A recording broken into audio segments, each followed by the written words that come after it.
One morning, as Gregor Samsa was waking up from anxious dreams, he discovered that in bed he had been changed into a monstrous verminous bug. He lay on his armor-hard back and saw, as he lifted his head up a little, his brown, arched abdomen, divided up into rigid bow-like sections. From this height, the blanket, just about ready to slide off completely, could hardly stay in place. His numerous legs, pitifully thin in comparison to the rest of his circumference, flickered helplessly before his eyes. "What's happened to me?" he thought. It was no dream. His room, a proper room for a human being, only somewhat too small, lay quietly between the four well-known walls. Above the table, on which an unpacked collection of sample cloth goods was spread out, Samsa was a traveling salesman. Hung the picture which he had cut out of an illustrated magazine a little while ago and set in a pretty gilt frame. It was a picture of a woman with a fur hat and a fur boa. She sat erect, there, lifting up in the direction of the viewer, a solid fur muff into which her entire forearm disappeared.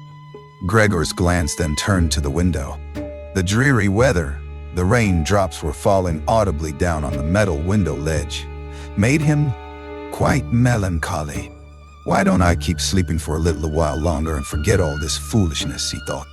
But this was entirely impractical, for he was used to sleeping on his right side, and in his present state, he couldn't get himself into this position.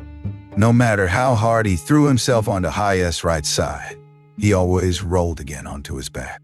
He must have tried it 100 times, closing his eyes so that he would not have to see the wriggling legs, and gave up only when he began to feel a light, dull pain in his side which he had never felt before. "Oh God," he thought, "what a demanding job I've chosen. Day in, day out on the road.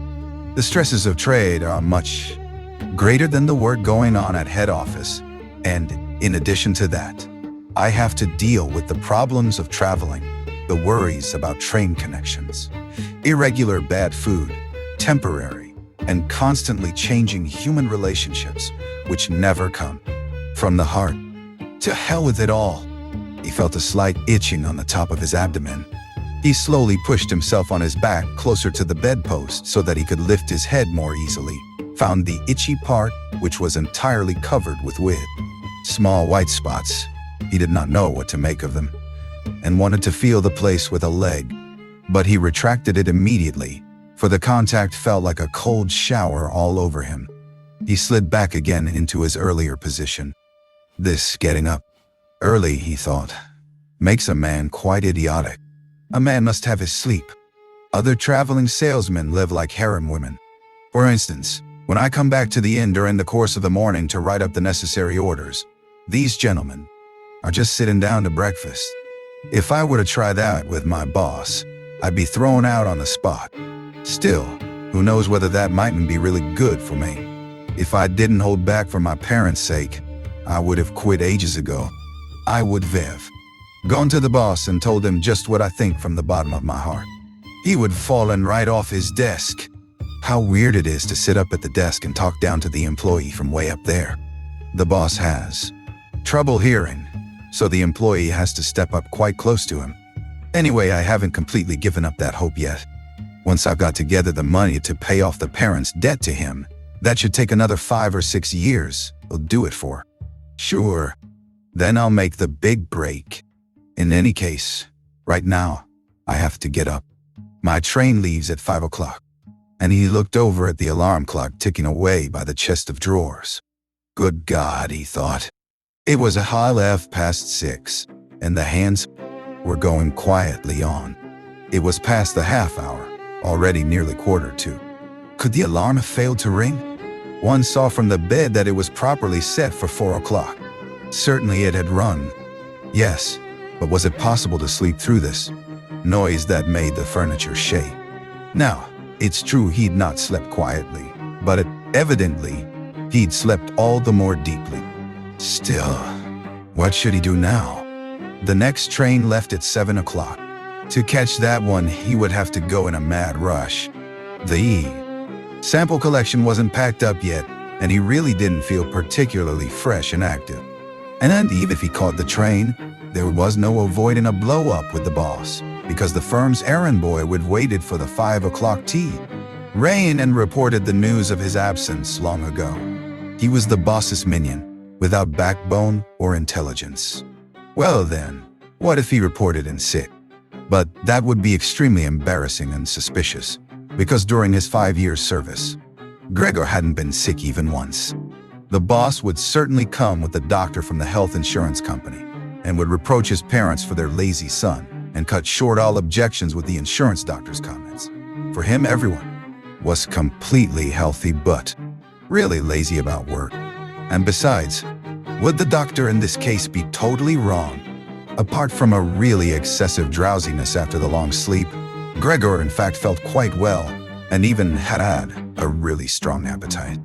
As he was thinking all they say, over in the greatest haste, without being able to make the decision to get out of bed, the alarm clock was indicating exactly 7:15. There was a cautious knock on the door by the head of the bed.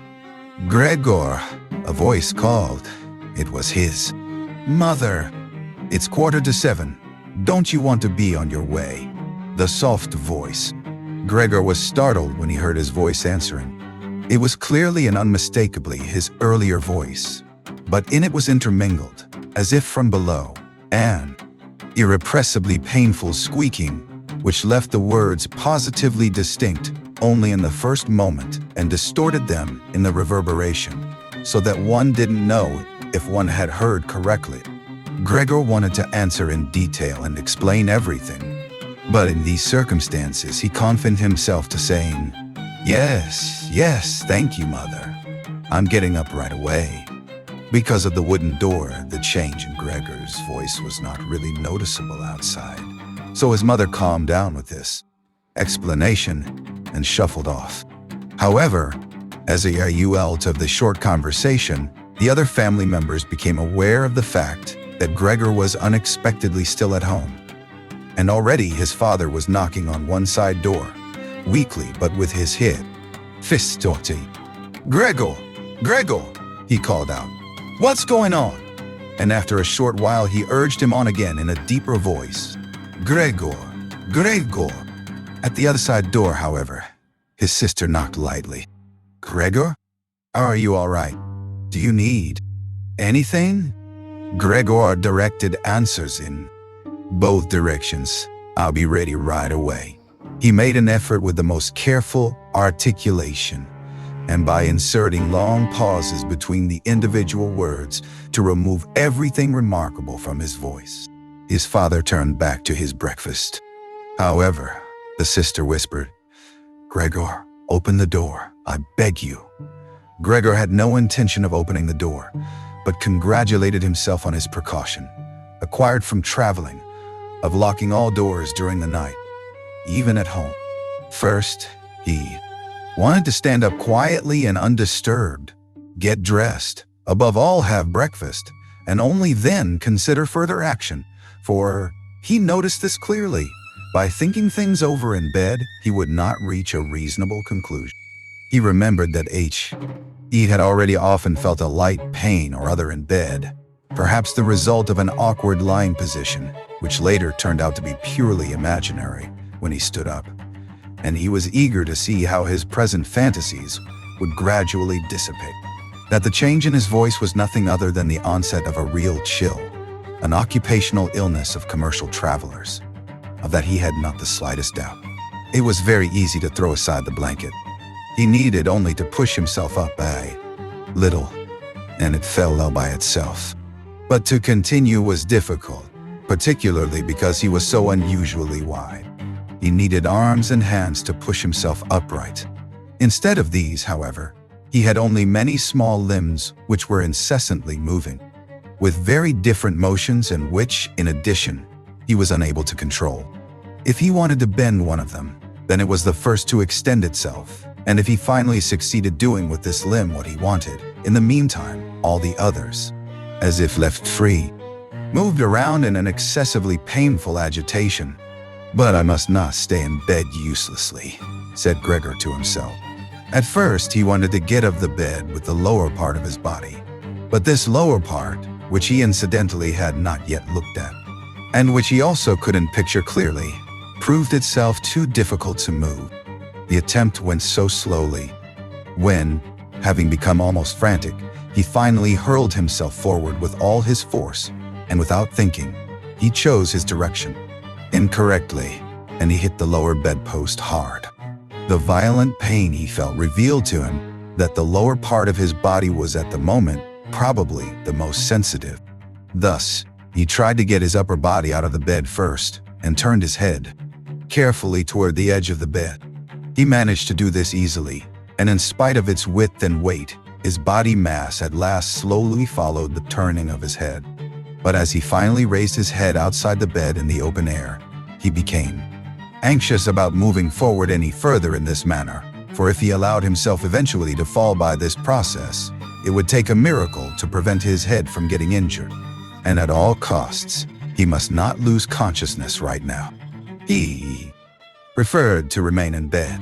However, after a similar effort, while he lay there again sighing as before, and once again saw his small limbs fighting one another, if anything worse than before, and didn't see any chance of imposing quiet and order on this arbitrary movement, he told himself again that he couldn't possibly remain in bed, and that it might be the most reasonable thing to sacrifice everything if there was even the slightest hope of getting himself out of bed in the process. At the same moment, however, he didn't forget to remind himself from time to time of the FAT, that calm, indeed the calmest, reflection might be better than the most confused decisions. At such moments, he directed his gaze as precisely as he could toward the window, but unfortunately, there was little confident cheer to be had from a glance at the morning mist, which concealed even the other side of the narrow street. It's already 7 o'clock, he told himself at the latest striking of the alarm clock.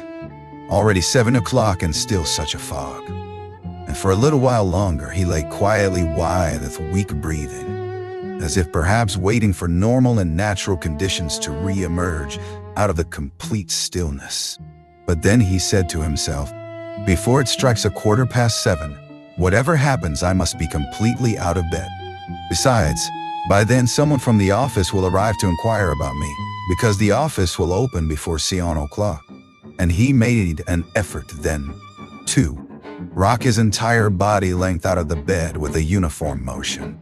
If he let himself fall out of the bed in this way, his head, which in the course of the fall he intended to lift up sharply, would probably remain uninjured. His back seemed to be hard. Nothing would really happen to that as a result of the fall. His greatest reservation was a worry about the loud noise which the fall must create, and which presumably would arouse, if not fright, then at least concern on the other side of all. The doors. However, it had to be tried.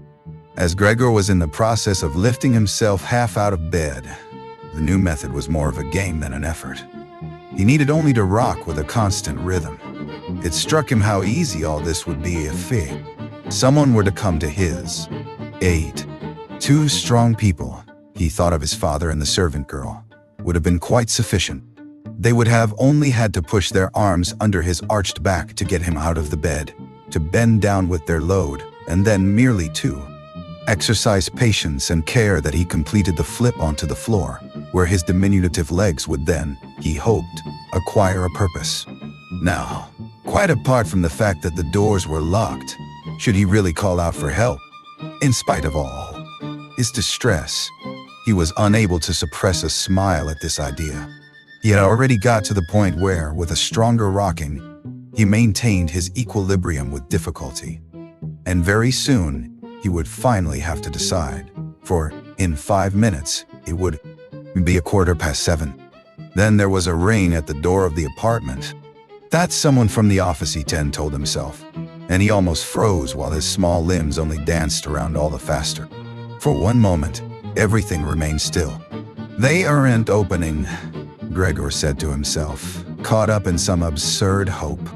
But of course then, as usual, the servant girl with her firm tread went to the door and opened it.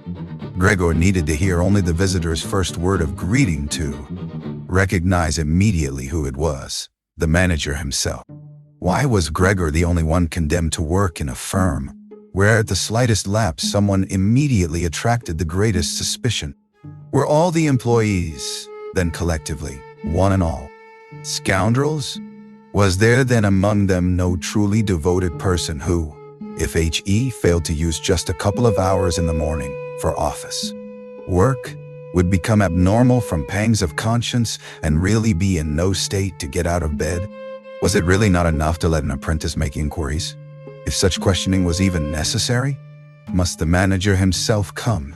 And in this process must it be demonstrated to the entire innocent family that the investigation of this suspicious circumstance could only be entrusted to the intelligence of the manager?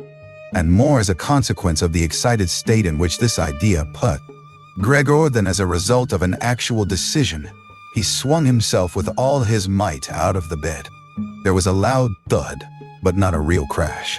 The fall was absorbed somewhat by the carpet, and, in addition, his back was more elastic than Gregor had thought.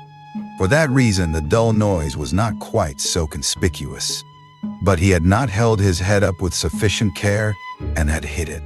He turned his head, irritated and in pain, and rubbed it on the carpet. "Something has fallen in there," said the manager in the next room on the left. Gregor tried to imagine to himself whether anything similar to what was happening to him today could have also happened at some point to the manager. At least one had to concede the possibility of such a thing. However, as if to give a rough answer to this question, the manager now took a few determined steps in the next room, with a squeak of his polished boots. From the neighboring room on the right, the sister was whispering to inform Gregor. "Gregor, the manager is here." "I know," said Gregor to himself, but he did not dare make his voice loud enough so that his sister could hear. "Gregor," his father now said from the neighboring room on the left, "Mr. Manager has come and is asking why you have not left on the early train. We don't know what we should tell him. Besides, he also wants to speak to you personally.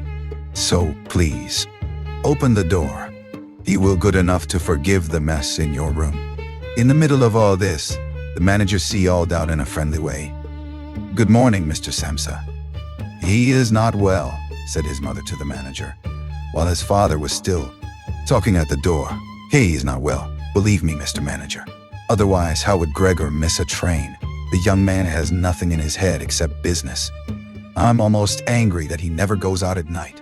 Right now, he's been in the city 8 days, but he's been at home every evening. He sits there with us at the table and reads the newspaper quietly or studies his travel schedules. It's quite a diversion for him if he busies himself with fretwork. For instance, he cut out a small frame over the course of 2 or 3 evenings. You'd be amazed how pretty it is. It's hanging right inside the room. You'll see it immediately, as soon as Gregor opens the door. Anyway, I'm happy that you're here, Mr. Manager. By ourselves, we would never have made Gregor open the door. He's so stubborn, and he's certainly not well, although he denied that this morning. I'm coming right away, said Gregor slowly and deliberately, and didn't move, so as not to lose one word of the conversation. My dear lady, I cannot explain it to myself in any other way. The manager.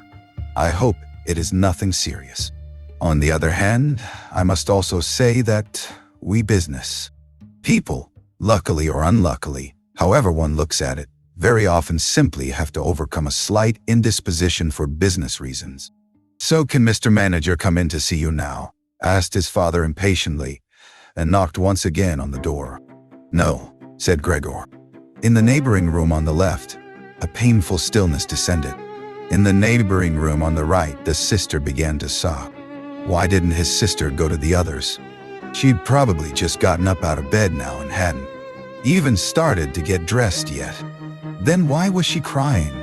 Because he wasn't getting up and wasn't letting the manager in. Because he was in danger of losing his position. And because then his boss would badger his parents once again with the old demands. Those were probably unnecessary worries right now.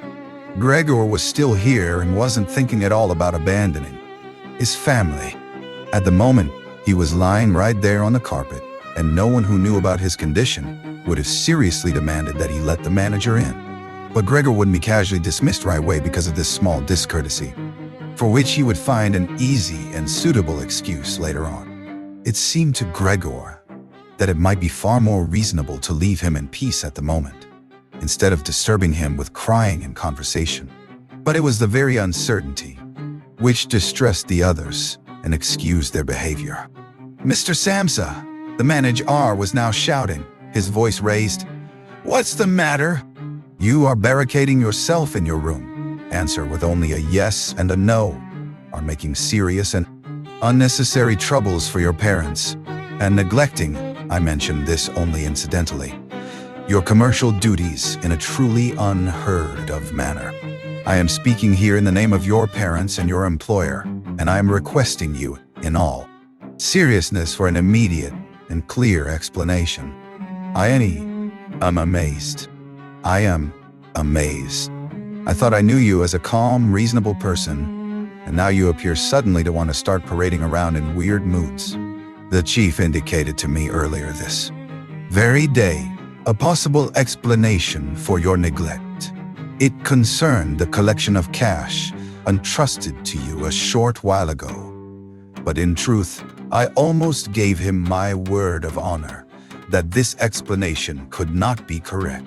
However, now I see here your unimaginable pig-headedness, and I'm totally losing any desire to speak up for you in the slightest. And your position is not at all the most secure. Originally, I intended to mention all this to you privately, but since you are letting me waste my time here uselessly, I don't know why the matter shouldn't come to the attention of your parents. Your productivity has also been very unsatisfactory recently. Of course, it's not the time of year to conduct exceptional business. We recognize that. But a time of year for conducting no business? There is no such thing at all, Mr. Samsa. A thing must never be. But Mr. Manager, called Gregor, beside himself and in his agitation forgetting everything else, I'm opening the door immediately. This very moment. A slight indisposition, a dizzy spell, has prevented me from getting up. I'm still lying in bed right now. But now I'm quite refreshed, uneasy again. I'm in the midst of getting out of bed. Just have patience for a short moment. Things are not going so well as I thought. But things are all right. How suddenly this can overcome someone. Just yesterday evening, everything was fine with me. My parents certainly know that. Actually, just yesterday evening, I had a small premonition. People must have seen that in me. Why have I not reported that to the office? But people always think that they'll get over sickness without having to stay at home. Mr. Manager, take it easy on my parents. There is really no basis for the criticisms which you are now making against me, and really nobody has said a word to me about that. Perhaps you have not read the latest orders which I shipped. Besides, now I'm setting out on my trip on the 8 o'clock train. The few hours rest have made me stronger. Mr. Manager, do not stay. I will be at the office in person right away. Please, have the goodness to say that and to convey my respects to the chief. While Gregor was quickly blurting all this out, hardly aware of what he was saying, he had moved close to the chest of drawers without effort, probably as a result of the practice he had already had in bed, and now he was trying to raise himself up on it. Actually, he wanted to open the door. He really wanted to let himself be seen by and to speak with the manager. He was keen to witness what the others now asking after him would say at the sight of him. If they were startled, then Gregor had no more responsibility and could be calm. But if they accepted everything quietly, then he would have no reason to get excited and, if he got a move on, could really be at the station around 8 o'clock. At first he slid down a few times from the smooth chest of drawers.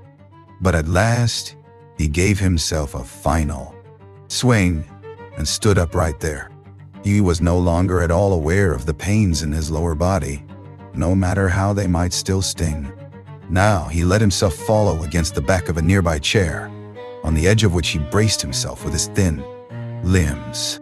By doing this, he gained control over himself and kept quiet, for he could now hear the manager. "Did you understood a single word?"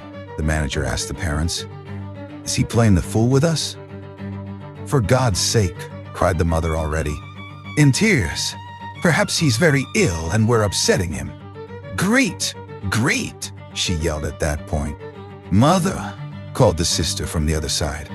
They were making themselves understood through Gregor's room. "You must go to the doctor right away. Gregor is sick. Hurry to the doctor. Have you heard Gregor speak yet?" "That was an animal's voice," said the manager, remarkably quietly in comparison to the mother's cries.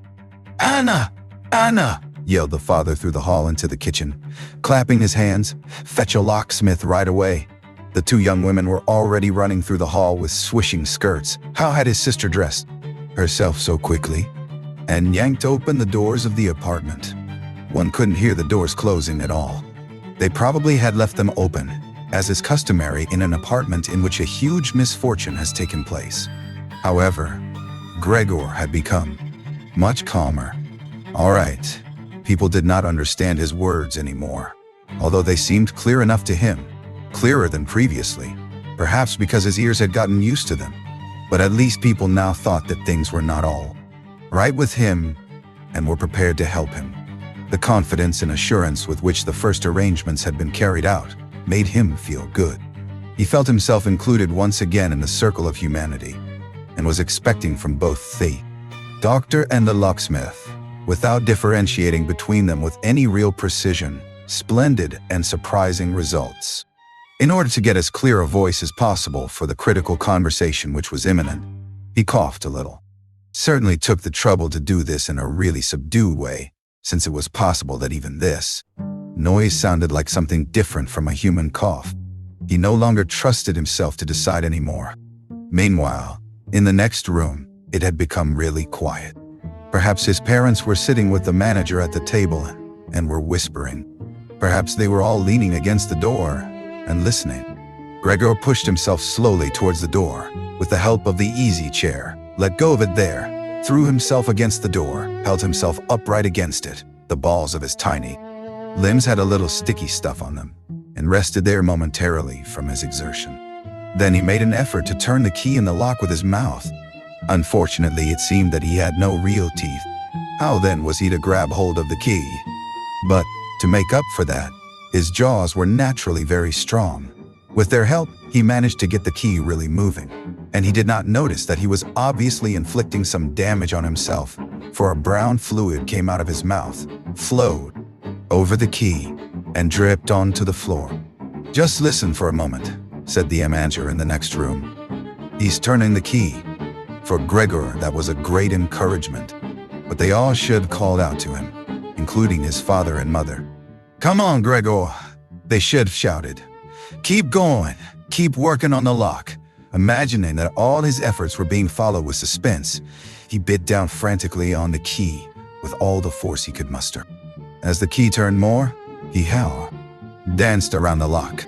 Now, he was holding himself upright only, with his mouth, and he had to hang on to the key or then press it down again with the whole weight of his body, as necessary. The quite distinct click of the lock as it finally snapped really woke Gregor up. Breathing heavily, he said to himself, "So, I didn't need the locksmith," and he set his head against the door handle to open the door completely. Because he had to open the door in this way, it was already open very wide without him yet being really visible. He first had to turn himself slowly around the edge of the door, very carefully, of course, if he did not want it to fall awkwardly on his back, right at the entrance into the room. He was still preoccupied with this difficult movement and had no time to pay attention to anything else when he heard the manager exclaim aloud, "Oh!" It sounded like the wind whistling. And now he saw him nearest to the door, pressing his hand against his open mouth and moving slowly back, as if an invisible constant force was pushing him away. His mother, in spite of the presence of the manager, she was standing here with her hair sticking up on end, still a mess from the night, with her hands clasped, was looking at his father. She then went 2 steps towards Gregor and collapsed, right in the middle of her skirt, spreading out all around her, her face sunk in her breast, completely concealed. His father clenched his fist with a hostile expression, as if he wished to push Gregor back into his room, then looked uncertainly around the living room, covered his eyes with his hands, and cried so that his mighty breast shook. At this point, Gregor did not take one step into the room, but leaned his body from the inside against the firmly bolted wing of the door, so that only half his body was visible, as well as his head, titled sideways, with which he peeped over at the sideways. Others. Meanwhile, it had become much brighter. Standing out clearly from the other side of the street was a part of the endless gray-black house situated opposite. It was a hospital, with its severe regular windows breaking up the facade. The rain was still coming down, but only in large individual drops, visibly and firmly thrown down one by one onto the ground. The breakfast dishes were standing, piled around on the table, because for his father breakfast was the most important mealtime in the day, which he prolonged for hours by reading various newspapers. Directly across on the opposite wall hung a photograph of Gregor from the time of his military service. It was a picture of him as a lieutenant, as he, smiling and worry-free, with his hand on his sword, demanded respect for his bearing and uniform. The door to the hall was ajar, and since the door to the apartment was also open, one saw out into the landing of the apartment and the start of the staircase going down. "Now," said Gregor, well aware that he was the only one who had kept his composure, "I'll get dressed right away, pack up the collection of samples, set off.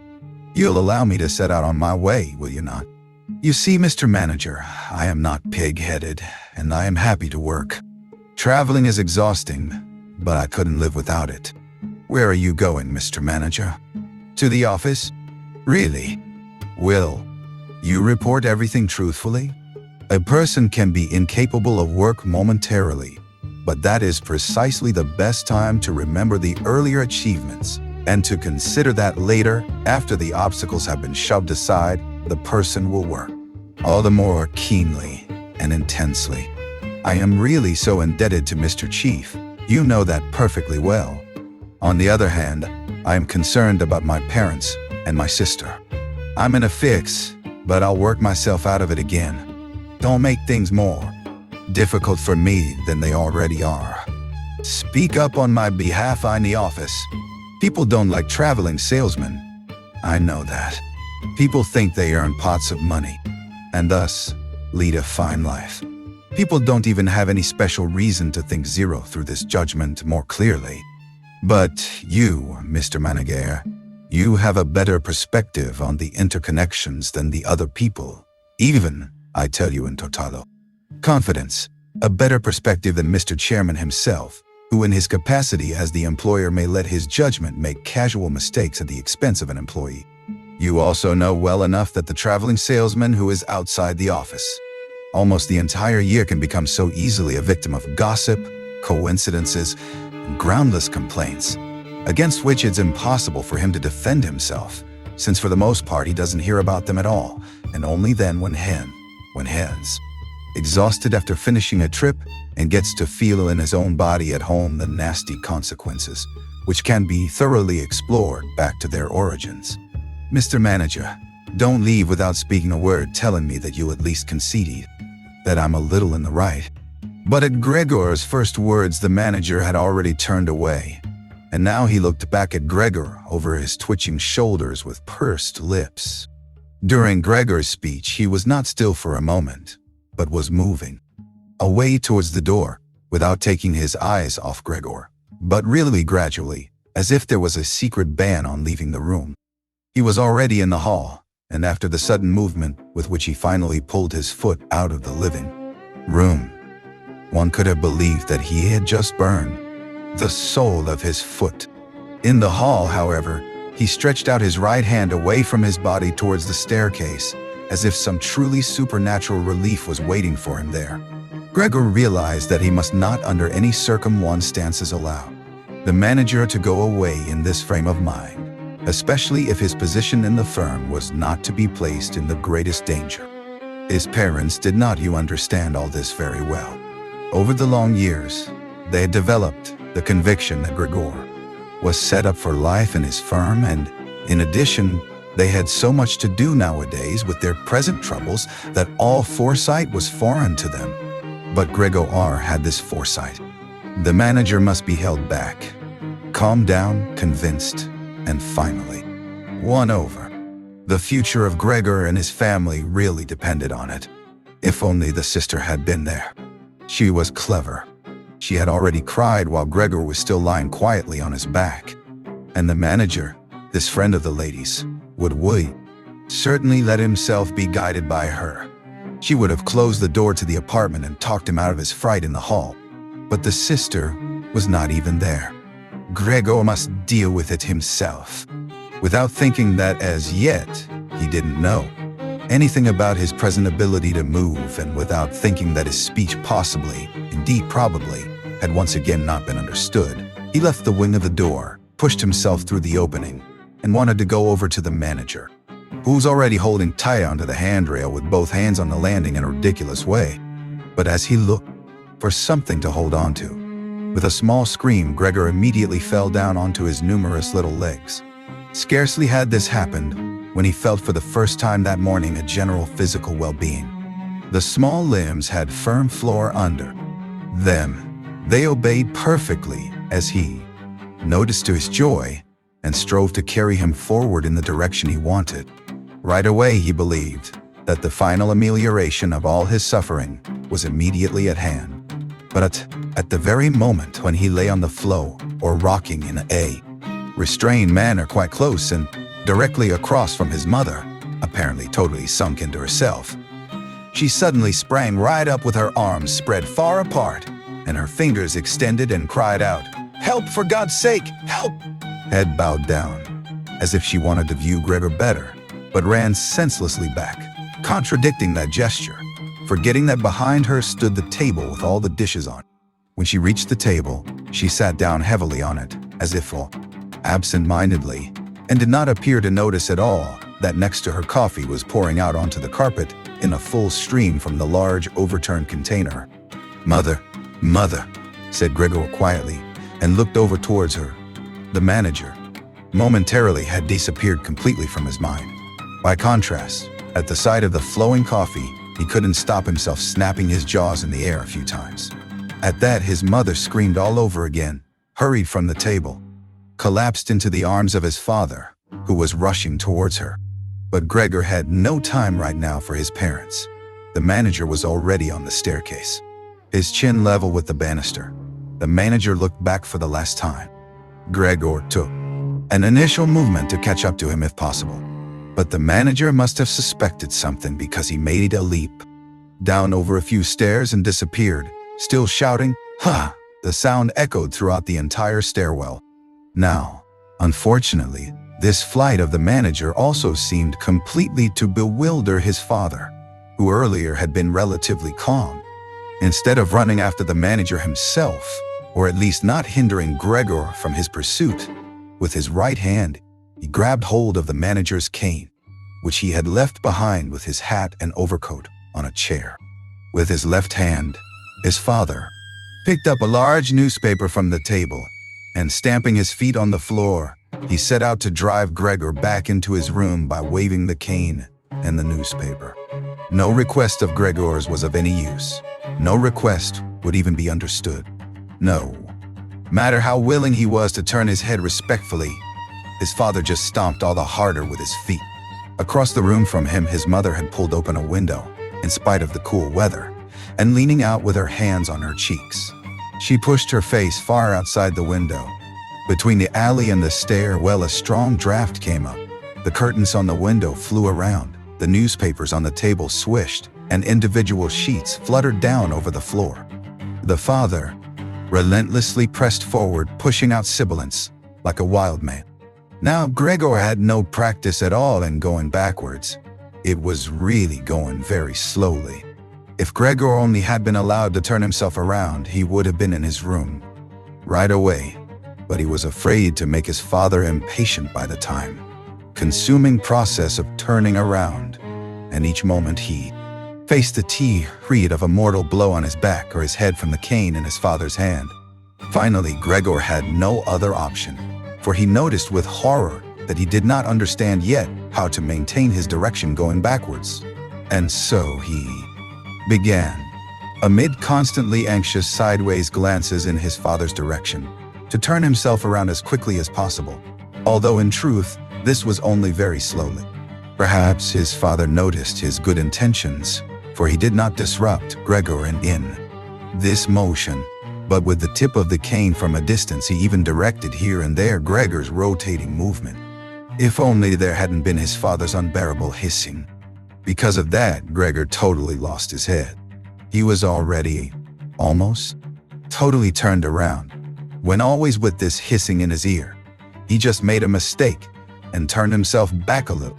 But when he finally was successful in getting his head in front of the door opening, it became clear that his body was too wide to go through any further. Naturally, his father, in his present mental state, had no idea of opening the other wing of the door a bit to create a suitable passage for Gregor to get through. His single fixed thought was that Gregor must get into his room as quickly as possible. He would never have owed the elaborate preparations that Gregor required to orient himself and thus perhaps get through the door. On the contrary, as if there were no obstacle and with a peculiar noise, he now drove Gregor forwards. Behind Gregor, the sound was at this point no longer like the voice of only a single father. Now it was really no longer a joke, and Gregor forced himself, come what might, into the door. One side of his body was lifted up. He lay at an angle in the door opening. His one flank was sore with the scraw pin. On the white door, ugly blotches were left. Soon he was stuck fast, and would have not been able to move any more on his own. The tiny legs on one side hung twitching in the air above. The ones on the other side were pushed painfully into the floor. His father gave him one really strong, liberating push from behind, and he scurried, bleeding severely, far into the interior of his room. The door was slammed shut with the cane, and finally, it was quiet.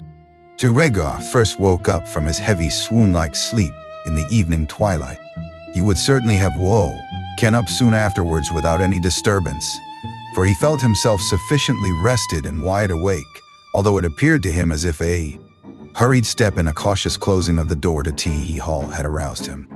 The shine of the electric streetlights lay pale here and there on the ceiling and on the higher parts of the furniture, but underneath around Gregor. He pushed himself slowly toward the door, still groping awkwardly with his feelers, which he now learned to value for the first time, to check what was happening there. His left side seemed one single long, unpleasantly stretched scar, and he really had to hobble on his 2 rows of legs. In addition, one small leg had been seriously wounded in the course of the morning incident. It was almost a miracle that only one had been hurt, and dragged lifelessly behind. By the door, he first noticed what had really lured him there. It was the smell of something to eat. For there stood a bowl filled with sweetened milk, in which swam tiny pieces of white bread. He almost laughed with joy, for he now had a much greater hunger than in the morning, and he immediately dipped his head almost up to and over his eyes down into the milk. But he soon drew it back again in disappointment, not just because it was difficult for him to eat on account of his delicate left side. He could eat only if his entire panting body worked in a coordinated way, but also because the milk, which otherwise was his favorite drink, and which his sister had certainly placed there for that reason, did not appeal to him at all. He turned away from the bowl, almost with aversion, and crept back into the middle of the room. In the living room, as Gregor saw through the crack in the door, the gas was lit.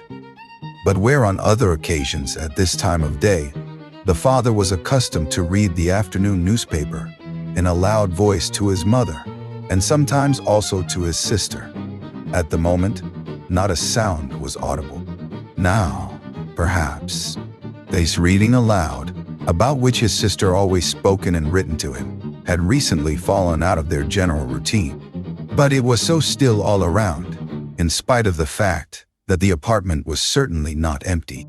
What a quiet life the family leads, said Gregor to himself, and as he stared fixedly out in front of him into the darkness, he felt a great pride that he had been able to provide such a life in a beautiful apartment like this for his parents and his sister. But how would things go if now all tranquility, all prosperity, all contentment should come to a horrible end? In order not to lose himself in such thoughts, Gregor preferred to set himself moving and crawled up and down in his room.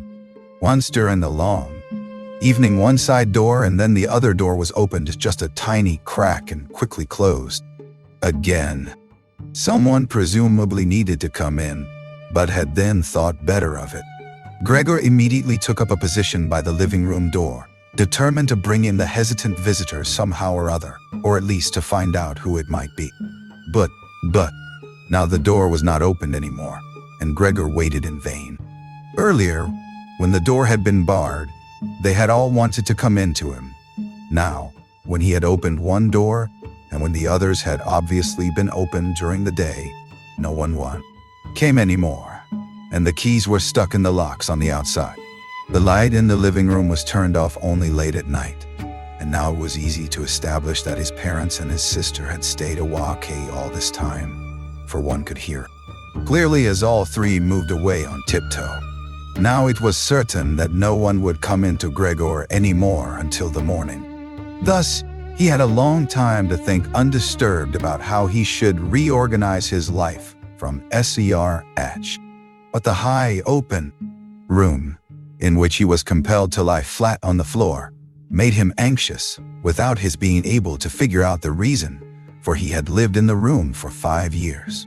With a half-unconscious turn and not without a slight shame, he scurried under the couch, where, in spite of the fact that his back was a little cramped and he could no longer lift up his head, he felt very comfortable and was sorry only that his body was too wide to fit completely under it.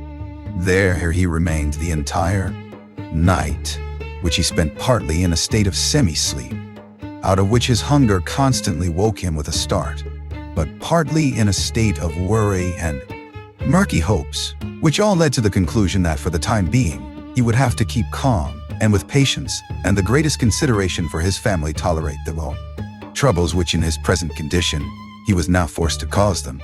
Already early in the morning, it was still almost night, Gregor had an opportunity to test the power of the decisions he had just made, for his sister, almost fully dressed, opened the door from the hall into his room and looked eagerly inside.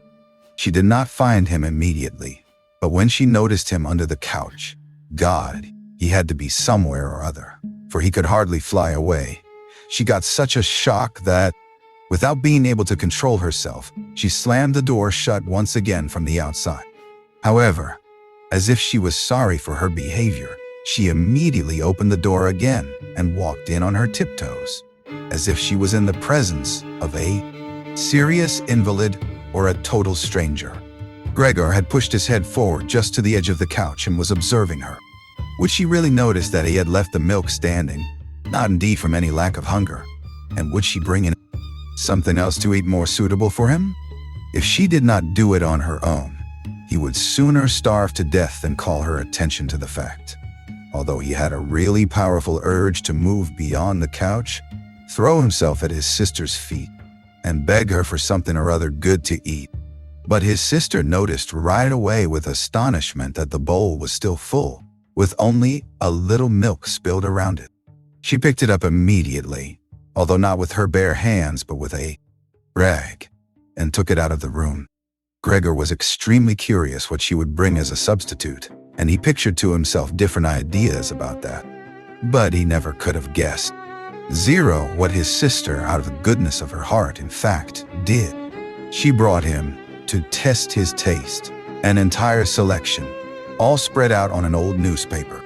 There were old half-rotten vegetables, bones from the evening meal, covered with a white sauce which had almost solidified, some raisins and almonds, cheese, which Gregor had declared inedible 2 days earlier, a slice of dry bread, a slice of salted bread smeared with butter.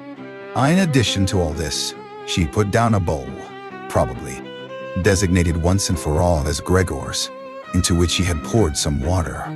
And out of her delicacy of feeling, since she knew that Gregor would not eat in front of her, she went away very quickly, and even turned the key in the lock, so that Gregor could now observe that he could make himself as comfortable as he wished.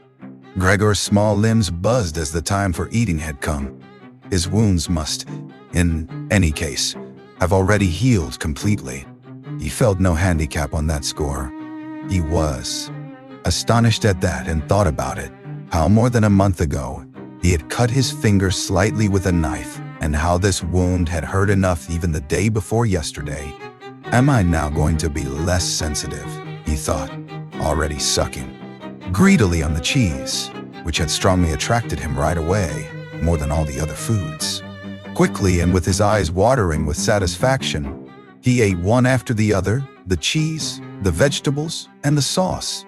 The fresh food, by contrast, didn't taste good to him. He couldn't bear the smell, and even carried the things he wanted to eat a little. Free ebooks at planetebook.com, distance away. By the time his sister slowly turned the key as a sign that he should withdraw, he was long finished one, and now lay lazily in the same spot. The noise immediately startled him, in spite of the fact he was already almost asleep, and he scurried back again under the couch. But it cost him great self-control to remain under the couch, even for the short time his sister was in the room, because his body had filled out somewhat on account of filled rich meal, and in the narrow space there, he could scarcely breathe.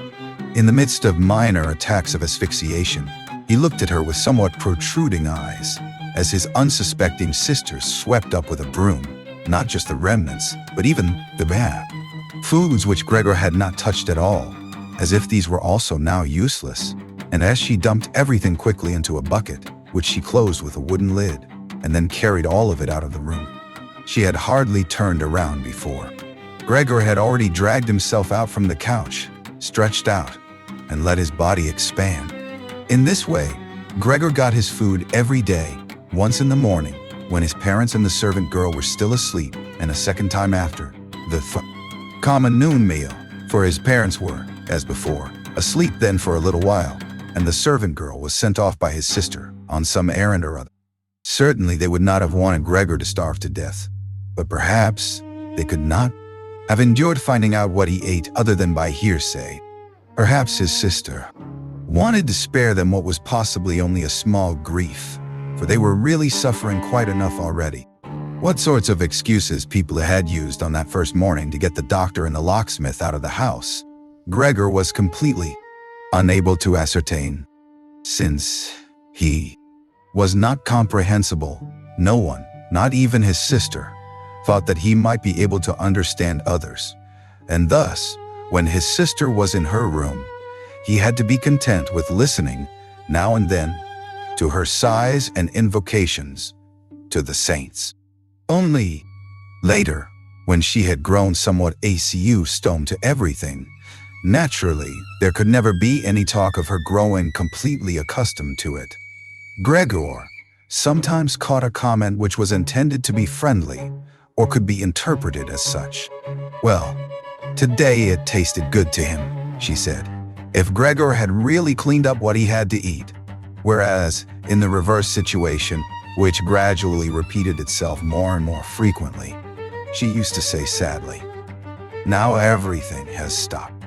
Again. But while Gregor could get no new information directly, he did hear a good deal from the room next door, and as soon as he heard voices, he scurried right away to the relevant door and pressed his entire body against it. In the early days, especially, there was no conversation which was not concerned with him in some way or other, even if only in secret. For 2 days at all meal times, discussions on that subject could be heard on how people should now behave, but they also talked about the same subject in the times between meals, for there were always at least 2 family members at home, since no one really wanted to remain in the house alone, and people could not under any circumstances leave the apartment completely empty. In addition, on the very first day the servant girl, it was not completely clear what and how much she knew about what had happened. On her knees had begged his mother to let her go immediately, and when she said goodbye about 15 minutes later, she thanked them for the dismissal with tears in her eyes, as if she was receiving the greatest favor which people had shown her there, and without anyone demanding it from her, she swore a fearful oath not to betray anyone, not even the slightest bit. Now his sister had to team up with his mother to do the cooking, although that didn't create much trouble, because people were eating almost nothing. Again and again, Gregor listened as one of them vainly invited another one to eat and received no answer other than, "Thank you, I have enough," or something like that. And perhaps they had stopped having anything to drink, too. His sister often asked his father whether he wanted to have a beer and gladly offered to fetch it herself. And when his father was silent, she said, in order to remove any reservations he might have, that she could send the caretaker's wife to get it. But then his father finally said a resounding no, and nothing more would be spoken about it. Already during the first day, his father laid out all the financial circumstances and prospects to his mother, and to his sister as well. From time to time, he stood up from the table and pulled out of the small lockbox salvaged from his business, which had collapsed 5 years previously, some document or other or some notebook. The sound was audible as he opened up the complicated lock, and after removing what he was looking for, locked it up again. These explanations by his father were in part the first enjoyable thing that Gregor had the chance to listen to since his imprisonment. He had thought that nothing at all was left over for his father from that business. At least his father had told him. Nothing to contradict that view, and Gregor in any case hadn't asked him about it. At the time, Gregor's only concern had been to devote everything he had in order to allow his family to forget as quickly as possible the business misfortune, which had brought them all into a state of complete hopelessness. And so, at that point, he'd started to work with a special intensity, and from an assistant had become, almost overnight, a traveling salesman who naturally had entirely different possibilities for earning money, and whose successes at work at once were converted into the form of cash commissions, which could be set out on the table at home in front of his astonished and delighted family. Those had been beautiful days. They had never come back afterwards, at least not with the same splendor, in spite of the fact that Gregor later earned so much money that he was in a position to bear the expenses of the entire family, expenses which he in fact did bear. They had become quite accustomed to it, both the family and Gregor as well. They took the money with thanks, and he happily surrendered it, but the special warmth was no longer present. Only the sister had remained still close to Gregor, and it was his secret plan to send her. In contrast to Gregor, she loved music very much and knew how to play the violin charmingly. Next year to the conservatory, regardless of the great expense which that must necessitate, and which would be made up in other ways. And then during Gregor's short stays in the city, the conservatory was mentioned in conversations with his sister, but always only as a beautiful dream whose realization was unimaginable, and their parents never listened to these innocent expectations with pleasure. But Gregor thought about them with scrupulous consideration and intended to explain the matter ceremoniously on Christmas Eve. In his present situation, such futile ideas went through his head while he pushed himself right up against the door and listened. Sometimes in his general exhaustion, he couldn't listen anymore and let his head bang listlessly against the door. But he immediately pulled himself together, for even the small sound which he made by this motion was heard nearby and silenced everyone. "There he goes on again," said his father after a while, clearly turning towards the door, and only then would the interrupted conversation gradually be resumed again. Gregor found out clearly enough, for his father tended to repeat himself often in his explanations, partly because he had not personally concerned himself with these matters for a long time now, and partly also because his mother did not understand everything right away the first time. That, in spite all bad luck, a fortune, although a very small one, was available from the old times, which the interest, which had not been touched, had in the intervening time gradually allowed to increase a little. Furthermore, in addition to this, the money which Gregor had brought home every month, He had kept only a few florins for himself, had not been completely spent, and had grown into a small capital amount. Gregor, behind his door, nodded eagerly, rejoicing over this unanticipated foresight and frugality. True, with this excess money, he could have paid off more of his father's debt to his employer, and the day on which he could be rid of this position would have been a lot closer. But now things were doubtless better than the way his father had arranged them. At the moment, however, this money was nowhere near sufficient to permit the family to live on the interest payments. Perhaps it would be enough to maintain the family for 1 or at most 2 years, that's all. Thus, it came only to an amount which one should not really take out, and which must be set aside for an emergency. But the money to live on must be earned. Now, his father was a healthy man, although he was old, who had not worked at all for 5 years. Now and thus could not be counted on for very much. He had in these 5 years, the first holidays of his trouble-filled but unsuccessful life, put on a good deal of fat, and thus had become really heavy. And should his old mother now maybe work for money, a woman who suffered from asthma, for whom wandering through the apartment even now was a great strain, and who spent every second day on the sofa by the open window laboring for breath.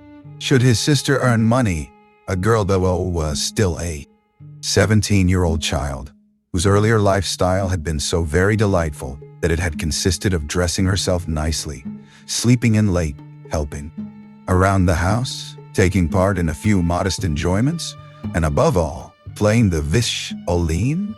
When it came to talking about this need to earn money, at first Gregor went away from the door and threw himself on the cool leather sofa beside the door, for he was quite hot from shame and sorrow.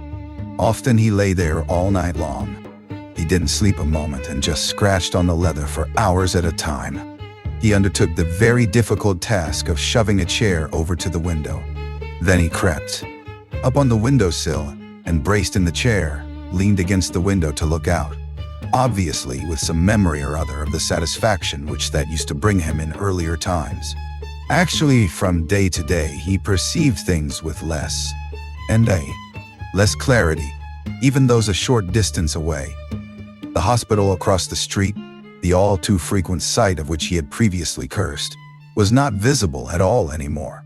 And if he had not been precisely aware that he lived in the quiet but completely urban Charlotte Street, he could have believed that from his window he was peering out at a featureless wasteland, in which the gray heaven and the gray earth had merged and were indistinguishable. His attentive sister must have observed a couple of times that the chair stood by the window. Then, after cleaning up the room, each time she pushed the chair back rig against the window, and from now on, she even left the inner casement open.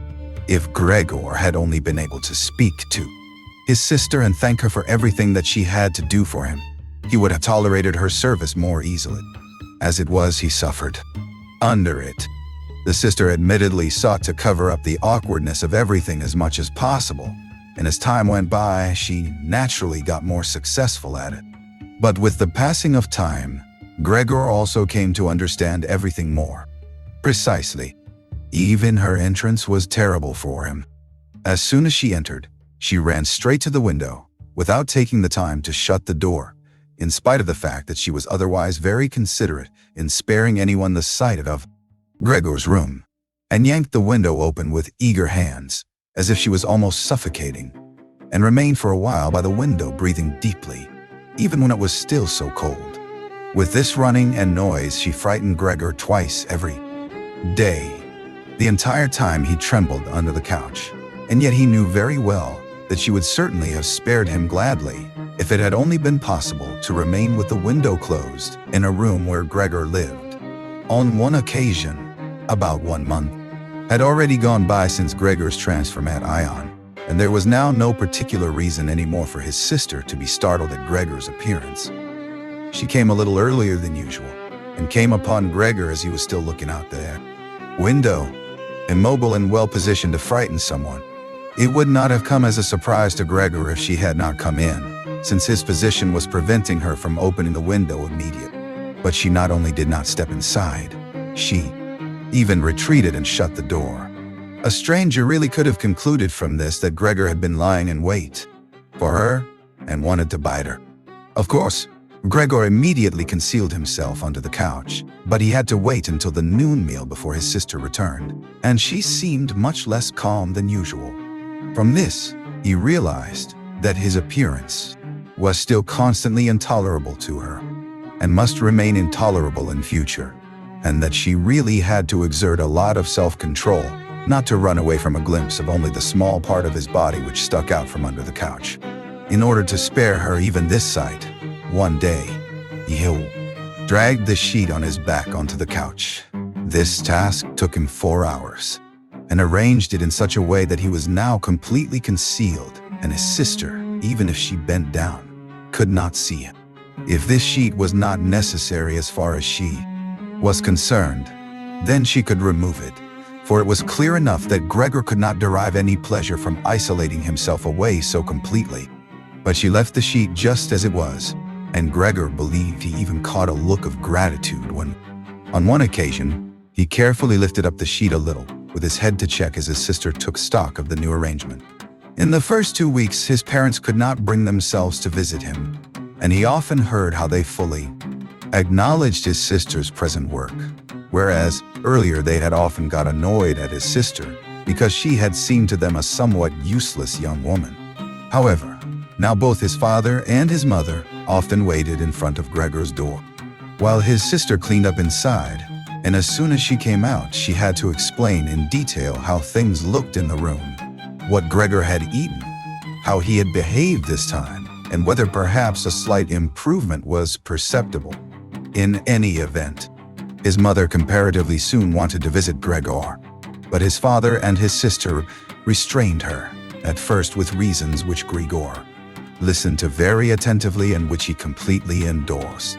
Later, however, they had to hold her back forcefully, and when she then cried, "Let me go to Gregor. He's my unlucky son. Don't you understand that I have to go to him?" Gregor then thought that perhaps it would be a good thing if his mother came in. Not every day, of course, but maybe once a week. She understood everything much better than his sister, who in spite of all her courage was still a child, and in the last analysis had perhaps undertaken such a difficult task only out of childish recklessness. Gregor's wish to see his mother was soon realized.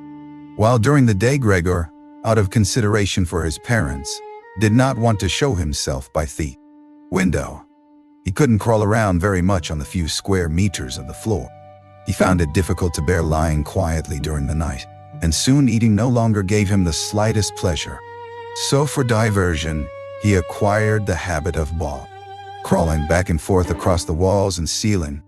He was especially fond of hanging from the ceiling. The experience was quite different from lying on the floor. It was easier to breathe. A slight vibration went through his body, and in the midst of the almost happy amusement which Gregor found up there, it could happen that, to his own surprise, he let go and hit the floor. However, now he naturally controlled his body quite differently, and he did not injure himself in such a great fall. His sister noticed immediately the new amusement which Gregor had found for himself, for as he crept around, he left behind here and there traces of his sticky stuff. And so she got the idea of making Gregor's creeping around as easy as possible, and thus of removing the ferny one chore, which got in the way, especially the chest of drawers and the writing desk. But she was in no position to do this by herself. She did not dare to ask her father to help, and the servant girl would certainly not have assisted her, for although this Gregor, about 16 years old, had courageously remained since the dismissal of the previous cook, she had begged for the privilege of being allowed to stay permanently confined to the kitchen and of having to open the door only in answer to a special summons.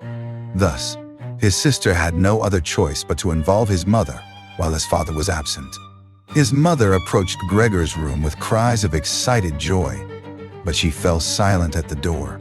Of course, his sister first checked whether everything in the room was in order. Only then did she let his mother walk in. In great haste, Gregor had drawn the sheet down even further and wrinkled it more. The whole thing really looked just like a coverlet thrown carelessly over the couch. On this occasion, Gregor held Bakak from spying out from under the sheet. Thus, he refrained from looking at his mother this time and was just happy that she had come. "Come on, he is not visible," said his sister, and evidently led his mother by the thigh. And now Gregor listened as these two weak women shifted the still heavy old chest of drawers from its position, and as his sister constantly took on herself the greatest part of the work, without listening to the warnings of his mother, who was afraid that she would strain herself. The work lasted a long time. After about a quarter of an hour had already gone by, his mother said that it would be better if they left the chest of drawers where it was, because, in the first place, it was too heavy. They would not be finished before his father's arrival, and with the chest of drawers in the middle of the room, it would block all Gregor's pathways. But, in the second place, it might not be certain that Gregor would be pleased with the removal of the furniture. To her, the reverse seemed to be true. The sight of the empty walls pierced her right to the heart, and why should Gregor not feel the same? Since he had been accustomed to the room furnishings for a long time, and in an empty room would thus feel himself abandoned. "And is it not the case?" his mother concluded very quietly, almost whispering, as if she wished to prevent Gregor, whose exact location she really didn't know, from hearing even the sound of her voice, for she was convinced that he did not understand her words. "And isn't it a fact that by removing the furniture we're showing that we're giving up all hope of an improvement and are leaving him to his own resources without any consideration? I think it would be best if we tried to keep the room exactly in the condition in which it was before, so that when Gregor returns to us, he finds everything unchanged and can forget the intervening time all the more easily." As he heard his mother's words, Gregor realized that the lack of all immediate human contact, together with the monotonous life surrounded by the family over the course of these 2 months, must have confused his understanding, because otherwise he couldn't explain to himself that he, in all seriousness, could have been so keen to have his room emptied. Was he really eager to let the warm room, comfortably furnished with pieces he had inherited, be turned into a cavern in which he would, of course, then be able to crawl about in all directions without disturbance, but at the same time with a quick and complete forgetting of his human past as well? Was he then at this point already on the verge of forgetting, and was it only the voice of his mother, which he had not heard for a long time, that had aroused him? Nothing was to be removed. Everything must remain. In his condition, he couldn't function without the beneficial influences of his furniture. And if the furniture prevented him from carrying out his senseless, crawling about all over the place, then there was no harm in that, but rather a great benefit. But his sister, unfortunately, thought otherwise. She had grown accustomed, certainly not without justification, so far as the discussion of matters concerning Gregor was concerned, to act as in special expertise with respect to their parents, and so now the mother's advice was for his sister sufficient reason to insist on the removal, not only of the chest of drawers and the writing desk, which were the only items she had thought about at first, but also of the furniture, with the exception of the indispensable couch. Of course, it was not only childish defiance and her recent very unexpected and hard-won self-confidence which led her to this demand. She had also actually observed that Gregor needed a great deal of room to creep about. The furniture, on the other hand, as far as one could see, was not of the slightest use. But perhaps the enthusiastic sensibility of young women of her age also played a role. This feeling sought release at every opportunity, and with it greed now felt tempted to want to make Gregor's situation even more terrifying, so that then she would be able to do even more for him than now. For surely no one except greed would ever trust themselves to enter a room in which Gregor ruled the empty walls all by himself. And so she did not let herself be dissuaded from her decision by her mother, who in this room seemed uncertain of herself in her sheer agitation, and soon kept quiet, helping his sister with all her energy to get the chest of drawers out of the Room A7. Now, Gregor could still do without the chest of drawers if need be, but the writing desk really had to stay. And scarcely had the women left the room with the chest of drawers, groaning as they pushed it, when Gregor stuck his head out from under the sofa to take a look how he could intervene cautiously and with as much consideration as possible. But unfortunately, it was his mother who came back into the room first, while Greet had her arms wrapped around the chest of drawers in the next room and was rocking it back and forth by herself without moving it from its position. His mother was not used to the sight of Gregor. He could have made her ill, and so, frightened, Gregor scurried backwards right to the other end of the other sofa, but he could no longer prevent the sheet from moving forward a little. That was enough to catch his mother's attention. She came to a halt, stood still for a moment, and then went back to Greet. Although Gregor kept repeating to himself over and over that really nothing unusual was going on, that only a few pieces of furniture were being rearranged, he soon had to admit to himself that the movements of the women to and fro, their quiet conversations, the scratching of the furniture on the floor, affected him like a great swollen commotion on all sides.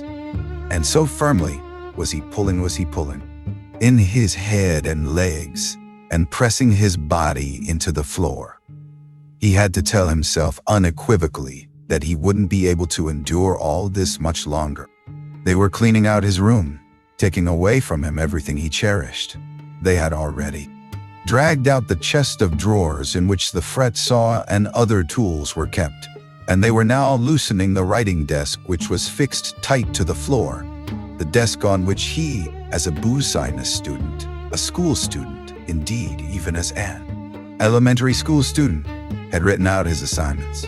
At that moment he really didn't have any more time to check the good intentions of the two women, whose existence he had in any case almost forgotten, because in their exhaustion they were working really silently, and the heavy stumbling of their feet was the only sound to be heard. And so, he scuttled out. The women were just propping themselves up on the writing desk in the next room in order to take a breather, changing the direction of his path 4 times. He really didn't know what he should rescue first. Then he saw hanging conspicuously on the wall, which was otherwise already empty, the picture of the woman dressed in nothing but fur. He quickly scurried up over it and pressed himself against the glass that held it in place and which made his hot abdomen feel good.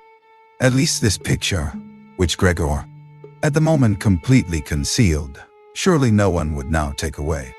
He twisted his head towards the door of the living room to observe the women as they came back in. They had not allowed themselves very much rest and were coming back right away. Greet had placed her arm around her mother and held her tightly. "So what shall we take now?" said Greet, and looked around her. Then her glance crossed with Gregor's from the wall. She kept her composure only because her mother was there. She bent her face towards her mother in order to prevent her from looking around and said, although in a trembling voice and too quickly, "Come, wouldn't it be better to go back to the living room for just another moment?" Grace's purpose was clear too. Gregor. She wanted to bring his mother to a safe place and then chase him down from the wall. Well, let her just attempt that. He squatted on his picture and did not hand it over. He would sooner spring into Greet's face. But Greet's words had immediately made the mother very uneasy. She walked to the side, caught sight of the enormous brown splotch on the flowered wallpaper, and before she became truly aware that what she was looking at was Gregor, screamed out in a high-pitched raw voice, oh God," and fell with outstretched arms, as if she was surrendering everything down onto the couch and lay there motionless. "Gregor, you!" cried out his sister with a raised fist and an urgent glare. Since his transformation, those were the first words which she had directed right at him. She ran into the room next door to bring some spirits or other with which she could revive her mother from her fainting spell. Gregor wanted to help as well. There was time enough to save the picture, but he was stuck fast on the glass and had to tear himself loose forcefully. Then he also scurried into the next room, as if he could give his sister some advice, as in earlier times. But then he had to stand there idly behind her, while she rummaged about among various small bottles. Still, she was frightened when she turned around. A bottle fell onto the floor and shattered. A splinter of glass wounded Gregor in the face. Some corrosive medicine or other dripped over him. Now, without lingering any longer, Greet took as many small bottles as she could hold and ran with them into her mother. She slammed the door shut with her foot. Gregor was now shut off from his mother, who was perhaps near death, thanks to him. He could not open the door, and he did not want to chase away his sister, who had to remain with her mother.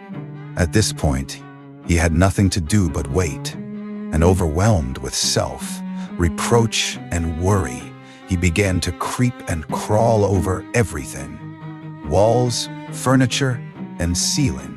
Finally, in his despair, as the entire room started to spin around him, he fell onto the middle of the large table. A short time elapsed. Gregor lay there limply. All around was still.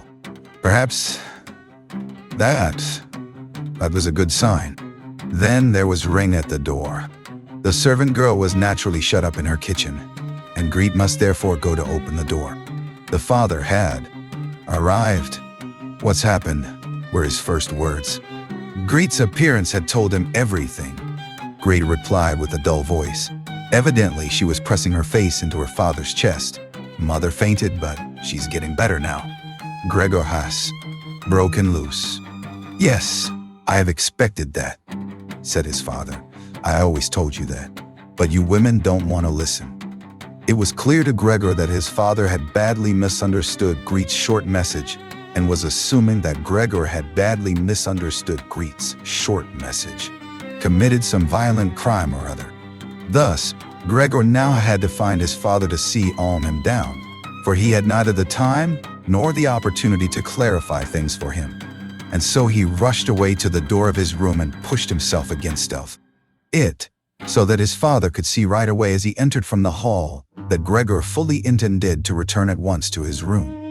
That it was not necessary to drive him back, but that one only needed to open the door and he would disappear immediately. But his father was not in the mood to observe such niceties. "Ah," he yelled as soon as he entered with a tone as if he were all at once angry and pleased. Gregor pulled his head back from the door and raised it in the direction of the wall. His father. He had not really pictured his father as he now stood there. Of course, what with his new style of creeping all around, he had in the past while neglected to pay attention to what was going on in the rest of the apartment, as he had done before, and really should have grasped the fact that he would encounter different conditions. Nevertheless, was that still his father? Was that the same man who had lain exhausted and buried in bed in earlier days, when Gregor was setting out on a business trip, who had received him on the evenings of his return in a sleeping gown and armchair, totally incapable of standing up, who had only lifted his arm as a sign of happiness, and who in their rare strolls together a few Sundays a year and on the importante holidays made his way slowly forwards between Gregor and his mother, who themselves moved slowly, always a bit more slowly than them, bundled up in his old coat, all the time setting down his walking stick carefully, and who, when he had wanted to say something, almost always stood still and gathered his entourage around him. But now he was standing up really straight, dressed in a tight-fitting blue uniform with gold buttons, like the ones servants wear in a banking company. Above the high, stiff collar of his jacket, his firm double chin stuck out prominently. Beneath his bushy eyebrows, the glance of his black eyes was freshly penetrating and alert. His otherwise disheveled white hair was combed down into a carefully exact shining part-dotty. He threw his cap, on which a gold monogram, apparently the symbol of the bank, was affixed in an arc across the entire room onto the sofa, and moved, throwing back the edge of the long coat of his uniform, with his hands in his trouser pockets and a grim face, right up to Gregor. He really didn't know what he had in mind, but he raised his foot uncommonly high anyway, and Gregor was astonished at the gigantic size of his sole of his boot. However, he did not linger on that point. For he knew from the first day of his new life that as far as he was concerned, his father considered the greatest force the only appropriate response. And so he scurried away from his father, stopped when his zero father remained standing, and scampered forward again when his father merely stirred. In this way they made their way around the room repeatedly, without anything decisive taking place. Indeed, because of the slow pace, it didn't look like a chase. Gregor remained on the floor for the time being, especially as he was afraid that his father Cole take a flight up onto the wall or the ceiling as an act of real malice. At any event, Gregor had to tell himself that he couldn't keep up this running around for a long time, because whenever his father took a single step, he had to go through an enormous number of movements. Already he was starting to suffer from a shortage of breath. Just as in his earlier days, his lungs had been quite unreliable. As he now staggered around in this way, in order to gather all his energies for running, hardly keeping his eyes open, in his listlessness, he had no notion at all of any escape other than by running, and had almost already forgotten that the walls were available to him. Although they were obstructed by carefully carved furniture full of sharp points and spikes, at that moment something or other thrown casually flew down close by and rolled in front of him. It was an apple. Immediately a second one flew after it. Gregor stood still in fright. Further flight was useless, for his father had decided to bombard him. From the fruit bowl on the sideboard his father had filled his pockets, and now, without for the moment taking accurate aim, was throwing apple after apple. These small red apples rolled as if electrified around on the floor and collided with each other. A weak lie thrown apple grazed Gregor's back, but skidded off harmlessly. However, one thrown. Immediately after that one drove into Gregor's back really hard. Gregor wanted to drag himself off, as if the unexpected and incredible pain would go away if he changed his position. But he felt as if he was nailed in place and lay stretched out, completely confused in all his senses. Only with his final glance did he notice how the door of his room was pulled open, and how right in front of his sister, who was yelling, his mother ran out in her undergarments, for his sister had undressed her in order to give her some freedom to breathe in her fainting spell, and how his mother then ran up to his father. On the way, her tied-up skirts, one after the other, slipped toward the floor, and how, tripping over her skirts, she hurled herself up onto his father and, throwing her arms around him in complete union with him. But at this moment, Gregor's powers of sight gave way, as her hands reached to the back of his father's head, and she begged him to spare Gregor's life. Gregor's serious wound, from which he suffered for over a month. Since no one ventured to remove the apple, it remained in his flesh as a visible reminder, seemed by itself to have reminded the father that, in spite of his present unhappy and hateful appearance, Gregor was a member of the family, something one should not treat as an enemy, and that it was, on the contrary, a requirement of family duty to suppress one's aversion and to endure nothing else, just endure.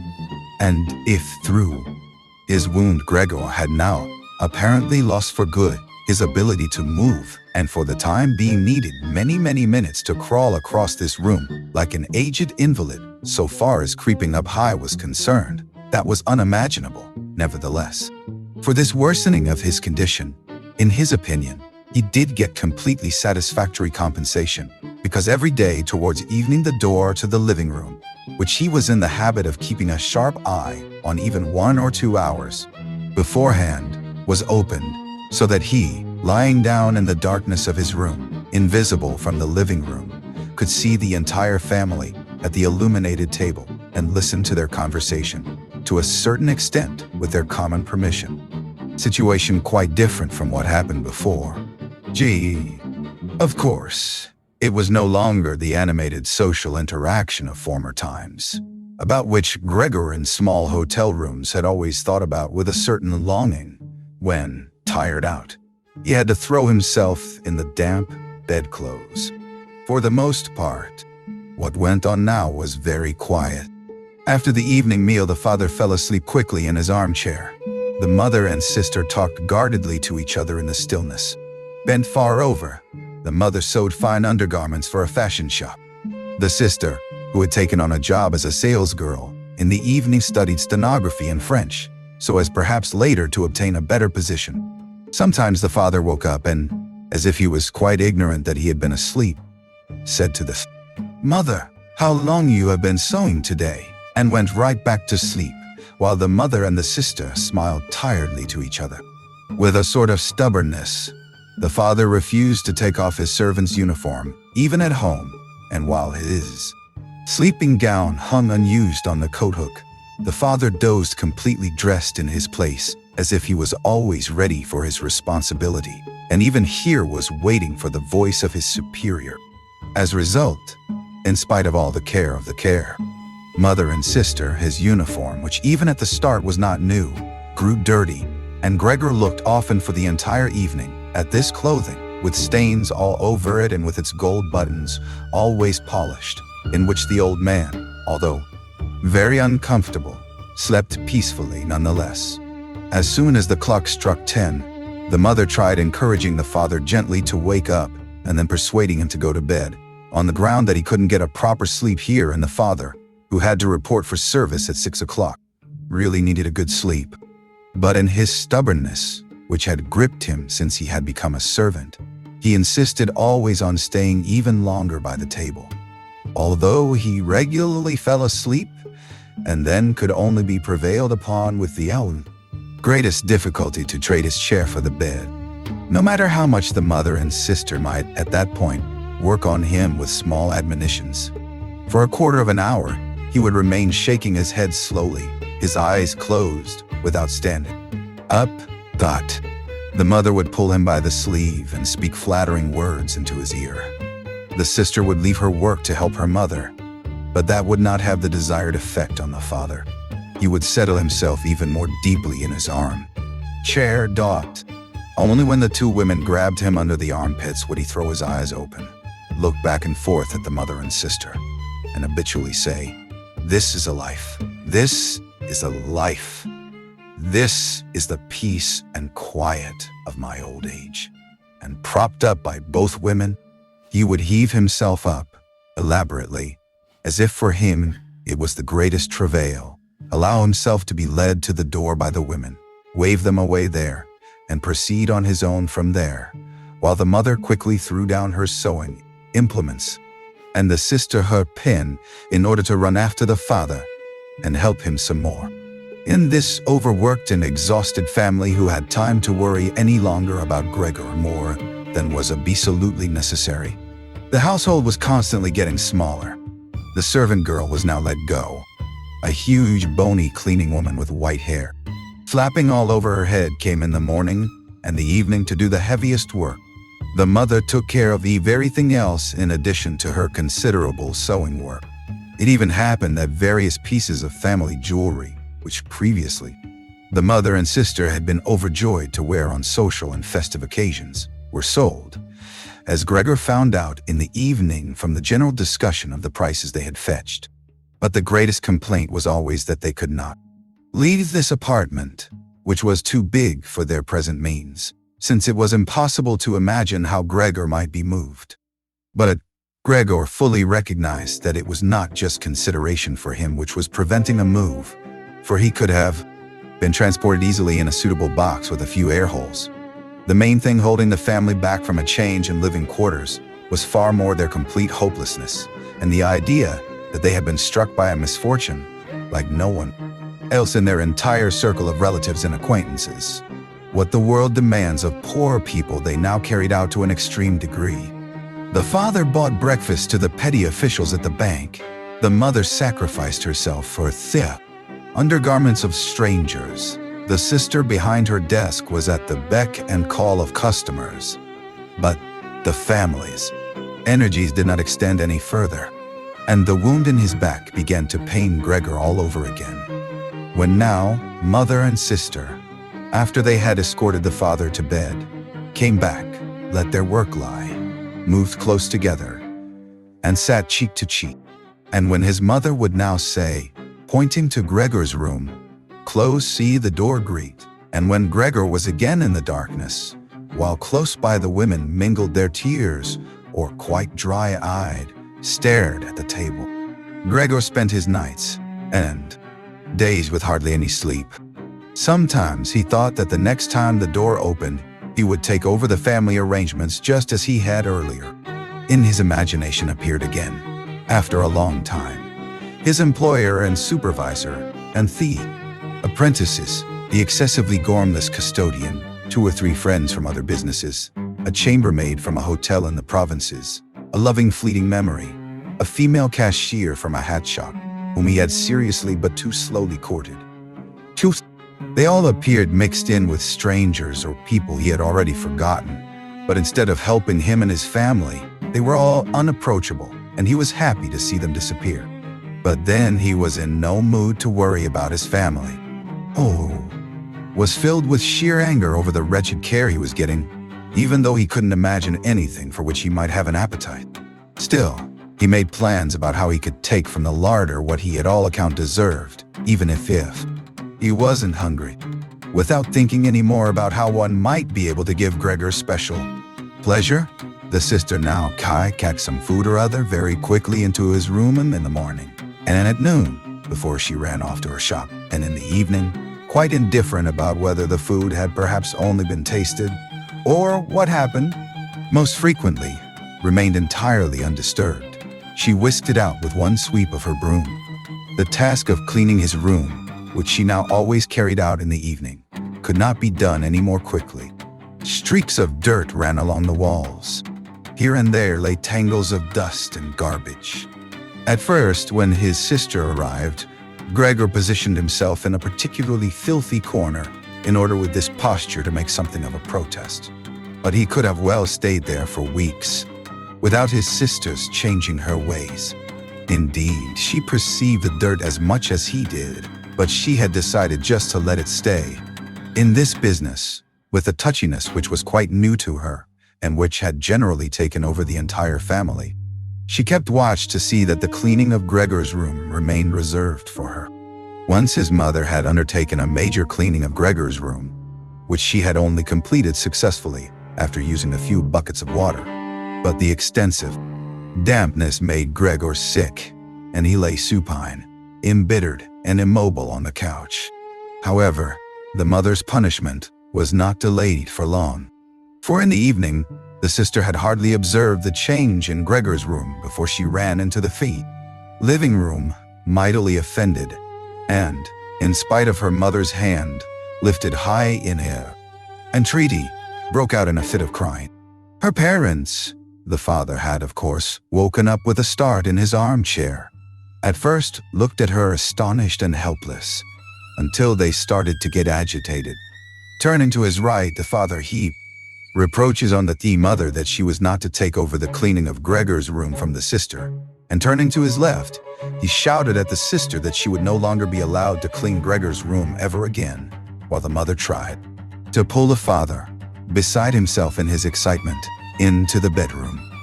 The sister, shaken by her crying fit, pounded on the table with her tiny fists, and Gregor hissed at all this, angry that no one thought about shutting the door and sparing the door. In the sight of this commotion.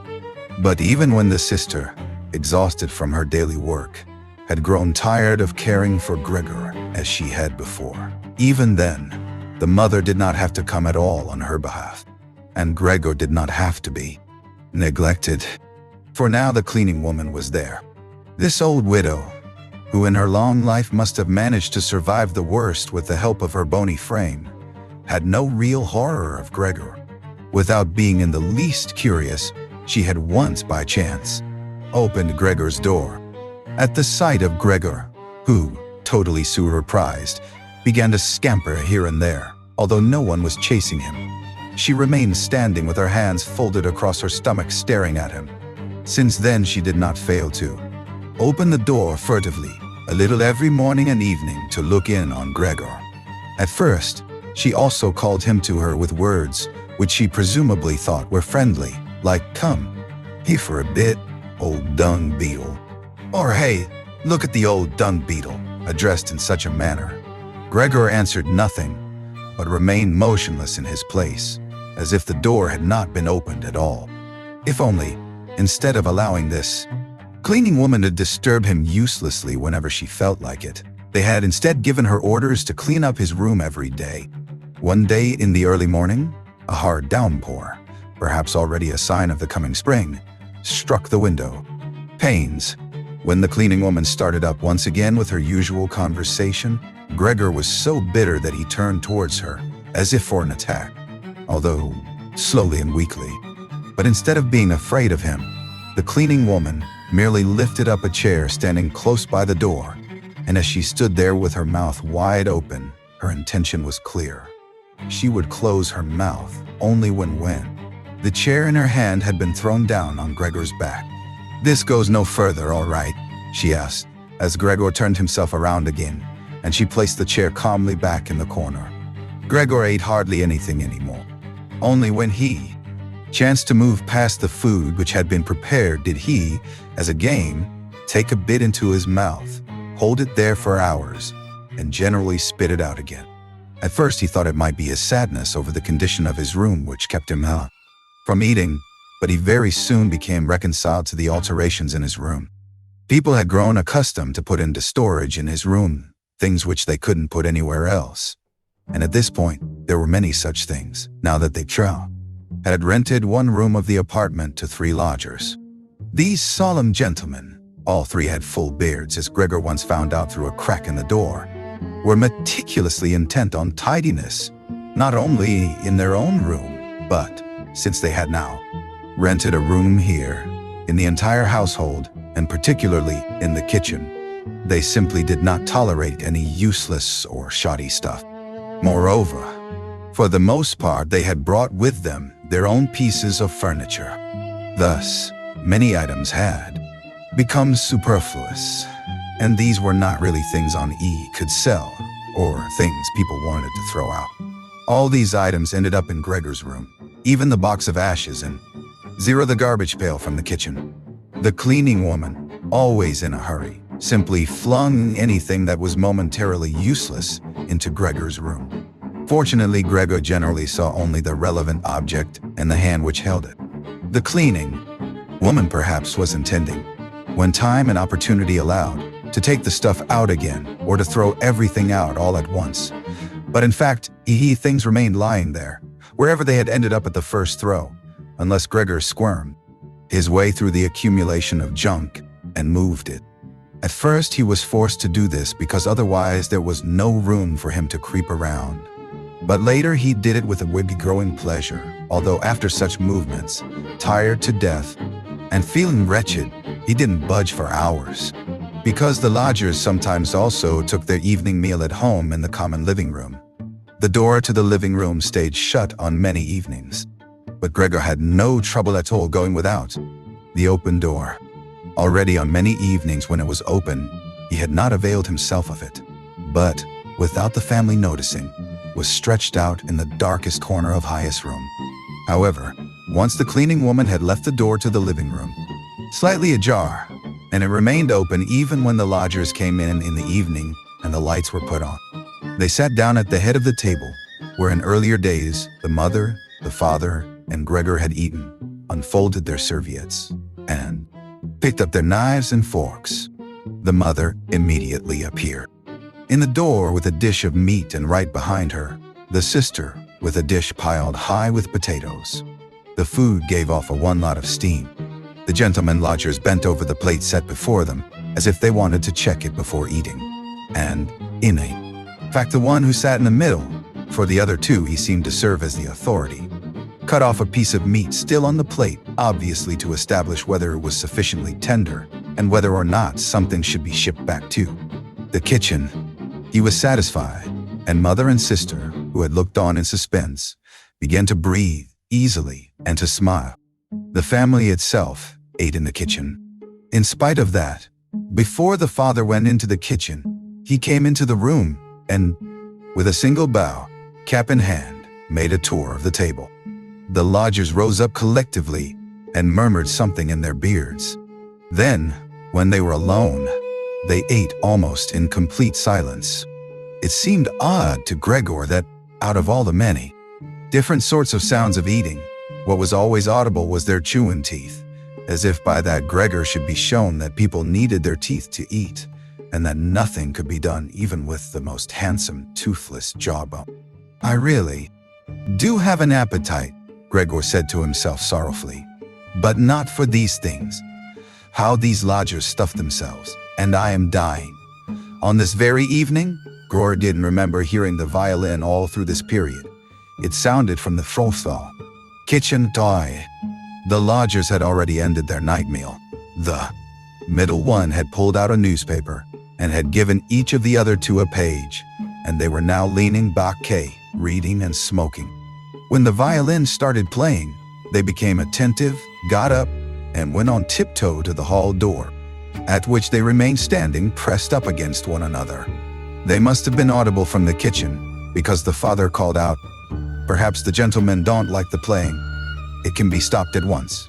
On the contrary," stated the lodger in he middle, "might the young woman not come into us and play in the room here where it is really much more comfortable and cheerful?"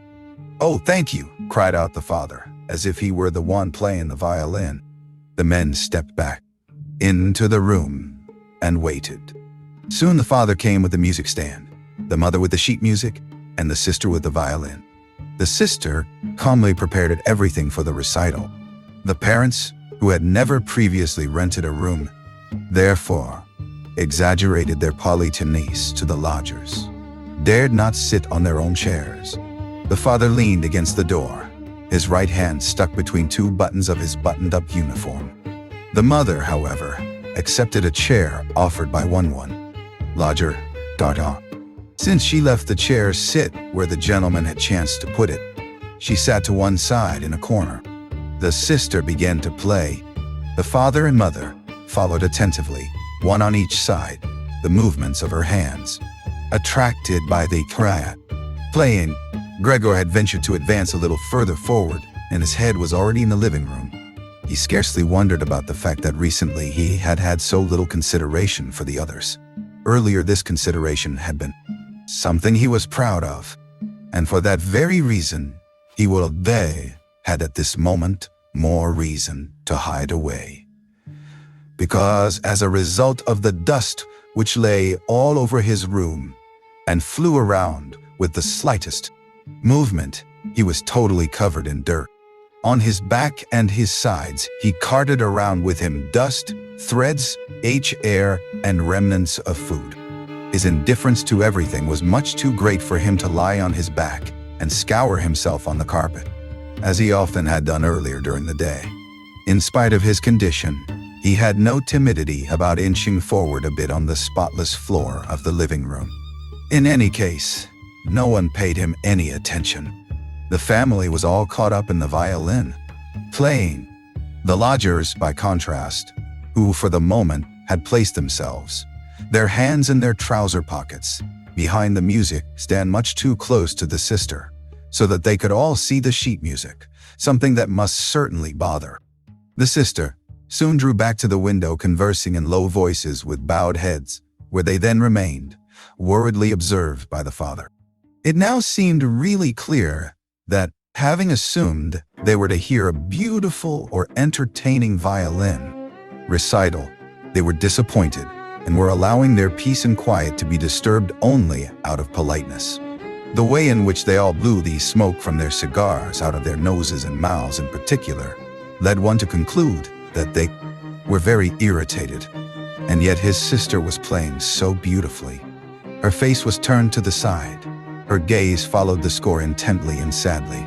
Gregor crept forward still a little further and kept his head close against the floor in order to be able to catch her gaze if possible. Was he an animal that music so seized him? For him, it was as if the way to the unknown nourishment he craved was revealing its elf to him. He was determined to press forward right to his sister, to tug at her dress and to indicate to her in this way that she might still come with her violin into his room, because here, no one valued the recital as he wanted to value it. He did not wish to let her go from his room anymore, at least, not as long as he lived. His frightening appearance would for the first time become useful for him. He wanted to be at all the doors of his room simultaneously and snarl back at the attackers. However, high sister should not be compelled, but would remain with him voluntarily. She would sit next to him on the sofa, bend down her ear to him, and he would then confide in her that he firmly intended to send her to the conservatory, and that, if his misfortune had not arrived in the interim, he would have declared all this last Christmas, had Christmas really already come and gone, and would have brooked no argument. After this explanation, his sister would break out in tears of emotion, and Gregor would lift himself up to her armpit and kiss her throat, which she, from the time she started going to work, had left exposed without a band or a collar. Mr. Samsa called out the middle lodger to the father and pointed his index finger, without uttering a further word, at Gregor as he was moving slowly forward. The violin fell silent. The middle lodger smiled, first shaking his head once at his friends, and then looked down at Gregor once more.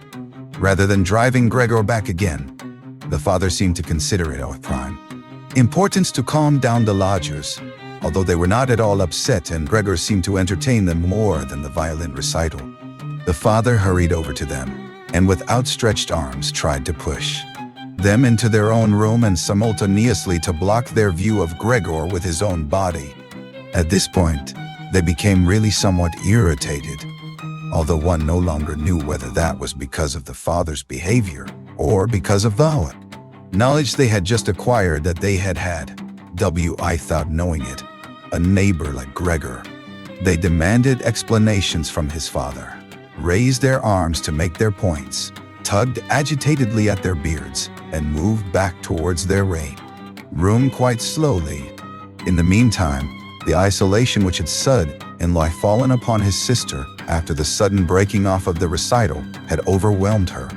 She had held onto the violin and bow in her limp hands for a little while, and had continued to look at the sheet music as if she was still playing. All at once, she pulled herself together, placed the instrument in her mother's lap. The mother was still sitting in her chair, having trouble breathing and with her lungs laboring, and had run into the next room, which the lodgers, pressured by the father, were already approaching more rapidly. One could observe how under the sisters' practiced hands the sheets and pillows on the beds were thrown on high and arranged. Even before the lodgers had reached the room, she was finished fixing the beds and was slipping out. The father seemed so gripped once again with his stubbornness that he forgot about the respect which he always owed to his renters. He pressed on and on until at the door of the room, the middle gentleman stamped loudly with his foot and thus brought the father to a standstill. "I hereby declare," the middle lodger said, raising his hand and casting his glance both on the mother and the sister, "that considering the disgraceful conditions prevalent in this apartment and family," with this he spat decisively on the floor, "I immediately cancel my room. I will, of course, pay nothing at all for the days which I have lived here. The contrary, I shall think about whether or not I will initiate some sort of action against you, something which, believe me, will be very easy to establish." He fell silent and looked directly in front of him as if he was waiting for something. In fact, his two friends immediately joined in with their opinions. They also give immediate notice. At that, he seized the door handle, banged the door shut, and locked. The father groped his way tottering to his chair and let himself fall in it. It looked as if he was stretching out for his usual evening snooze, but the heavy nodding of his head, which looked as if it was without support, showed that he was not sleeping at all. Gregor had lain motionless the entire time in the spot where the lodgers had caught him. Disappointment with the collapse of his plan, and perhaps also his weakness brought on his severe hunger, made it impossible for him to move. He was certainly afraid that a general disaster would break over him at any moment, and he waited. He was not even startled when the violin fell from the mother's lap, out from under her trembling fingers, and gave off a reverberating tone. "My dear parents," said the sister, banging her hand on the table by way of introduction. "Things cannot go on any longer in this way. Maybe if you don't understand that, well, I do. I will not utter my brother's name in front of this monster, and thus I say only that we must try to get rid of it. We have tried what is humanly possible to take care of it and to be patient. I believe that no one can criticize us in the slightest. She is right in 1,000 ways, said the good father to himself. The mother, who was still incapable of breathing properly, began to cough numbly with her hand held up over her mouth and a manic expression in her eyes. The sister hurried over to her mother and held her forehead. The sister's words seemed to have led the father to certain reflections. He sat upright, played with his uniform hat among the plates, which still lay on the table from the lodger's evening meal, and looked now and then at the motionless Gregor. We must try to get rid of it, the sister now said decisively to the father, for the mother, in her coughing fit, wasn't listening to anything. It is killing you both. I see it coming. When people have to work as hard as we all do, they cannot also tolerate this endless torment at home. I just can't go on anymore. And she broke out into such a crying fit that her tears flowed out down onto her mother's face. She wiped them off her mother with mechanical motions of her hands. Child, said the father, sympathetically and with obvious appreciation, then what should we do? The sister only shrugged her shoulders as a sign of the perplexity which, in contrast to her previous confidence, had come over her while she was crying. If only he understood us, said the father in a semi-questioning tone. The sister, in the midst of HR sobbing, shook her hand energetically as a sign that there was no point thinking of that. If he only understood us, repeated the father, and by shutting his eyes, he absorbed the sister's conviction of the impossibility of this point. Then perhaps some compromise would be possible with him. But as it is, it must be gotten rid of, cried the sister. That is the only way, father. You must try to get rid of the idea that this is Gregor. The fact that we have believed for so long, that is truly our real misfortune. But how can it be Gregor? If it were Gregor, he would have long ago realized that a communal life among human beings is not possible with such an animal and would have gone away voluntarily. Then we would not have a brother, but we could go on living and honor his memory. But this animal plagues us. It drives away the lodgers, will obviously take over the entire apartment, and leave us to spend the night in the alley. Just look, father, she suddenly cried out. He's already starting up again.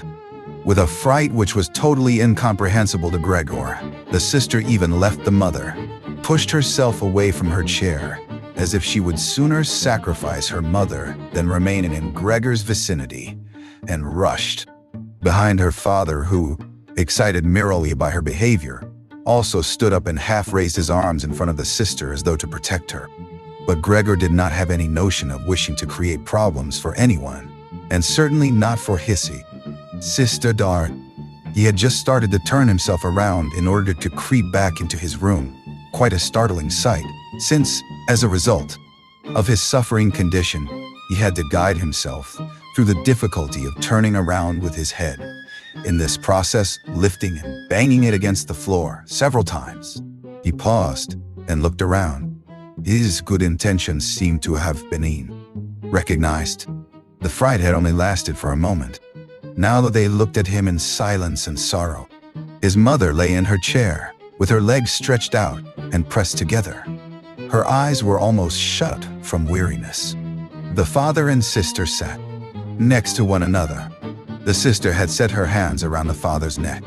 Now, perhaps I can actually turn myself around, thought Gregor, and began the task again. He couldn't stop puffing at the effort and had to rest now and then. Besides, no one was urging him on. It was all left to him, on his own.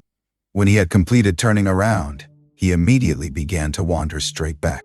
He was astonished at the great distance which separated him from his room, and did not understand, in least how in his weakness he had covered the same distance a short time before, almost without noticing it. Constantly intent only on creeping along quickly, he hardly paid any attention to the fact that no word or cry from his family interrupted it. Him.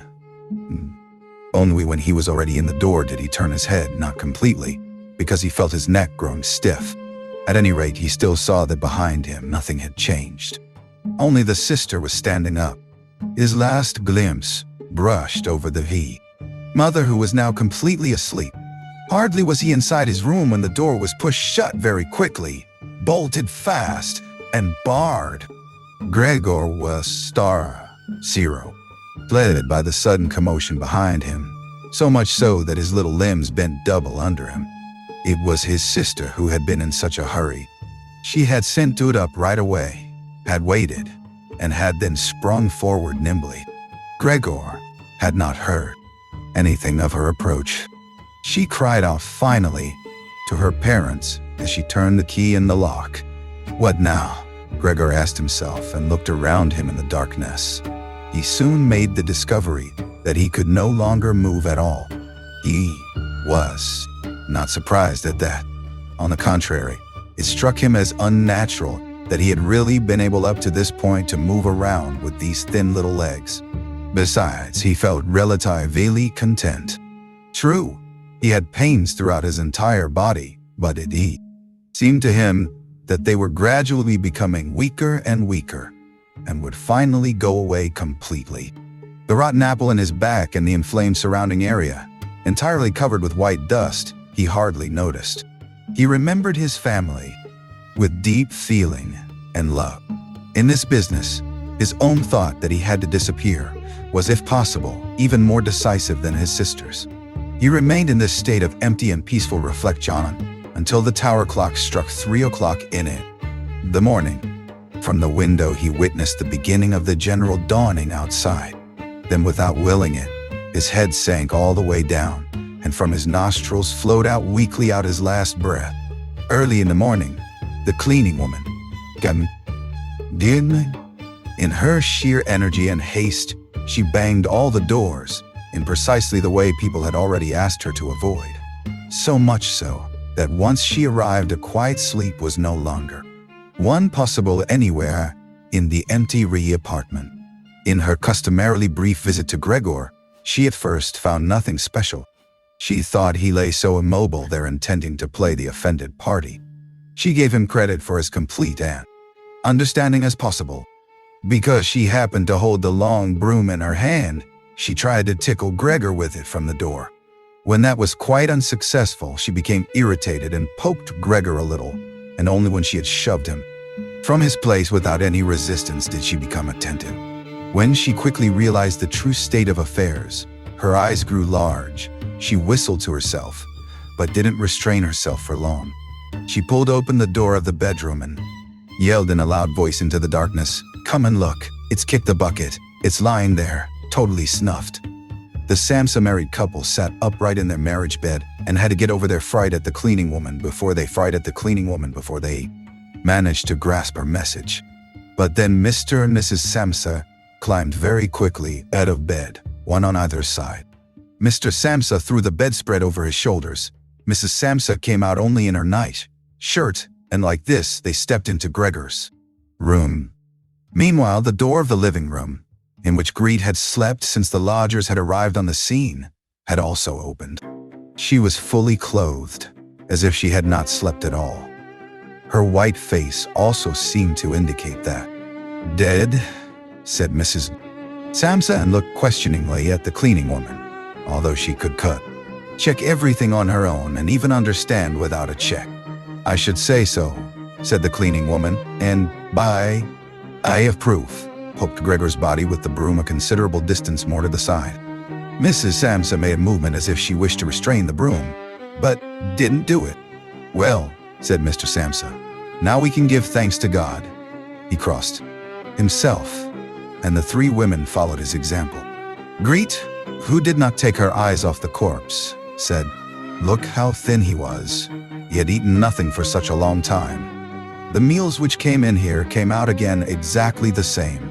In fact, Gregor's body was completely flat and dry. That was apparent really for the first time, now that he was no longer raised on his small limbs, and moreover, now that nothing else distracted one's gaze. "Grete, come in to us for a moment," said Mrs. Keene. Samsa with a melancholy smile, and Greet went, not without looking back at the corpse, behind her parents into the bedroom. The cleaning woman shut the door and opened the window wide. In spite of the early morning, the fresh air was partly tinged with warmth. It was already the end of March. The three lodgers stepped out of their room, and Elle looked around for their breakfast, astonished that they had been forgotten. "Where's the breakfast?" asked the middle one of the gentlemen grumpily too.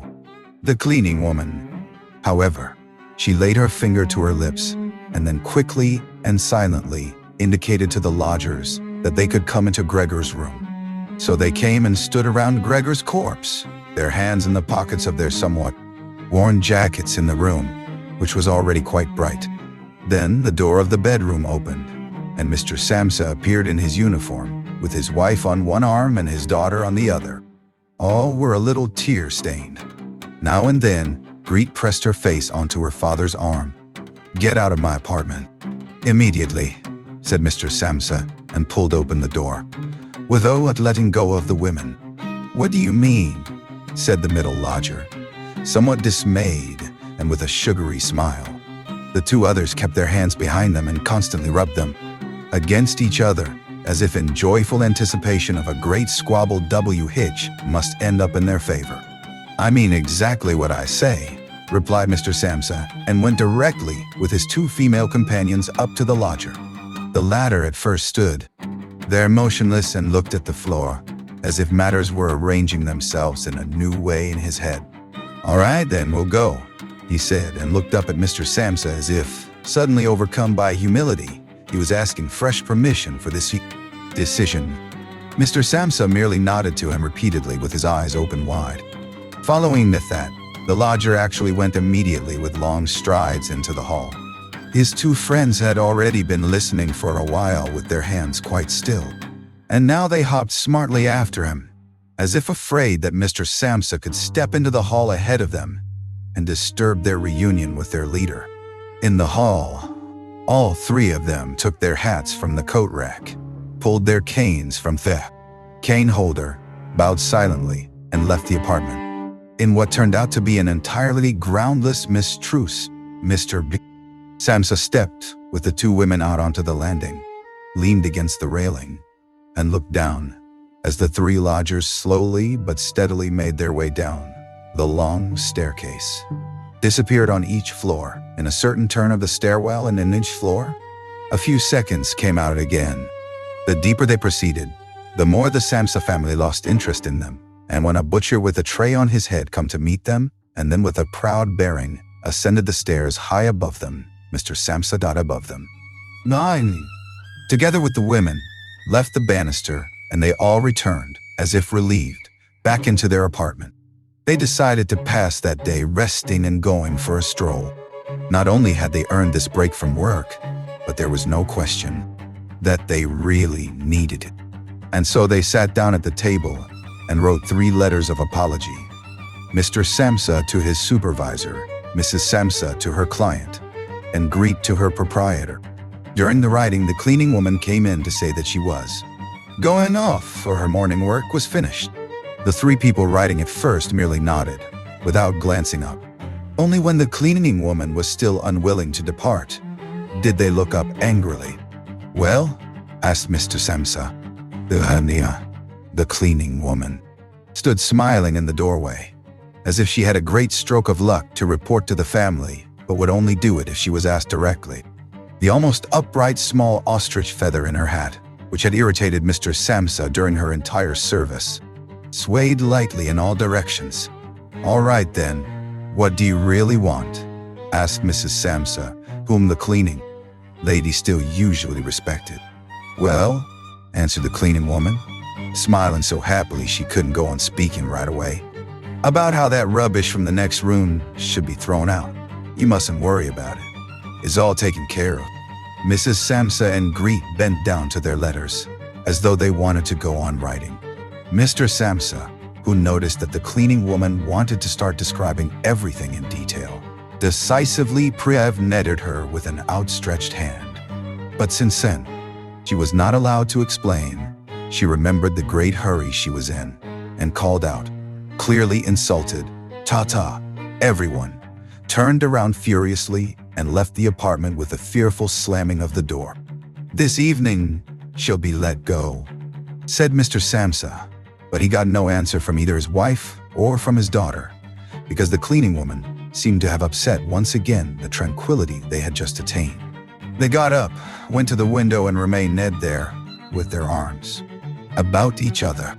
Mr. Samsa turned around in his chair in their direction and observed them quietly for a while. Then he called out, "All right, come here then. Let's finally get rid of old things and have a little consideration for me." The women attended to him at once. They rushed to him, caressed him, and quickly ended their letters.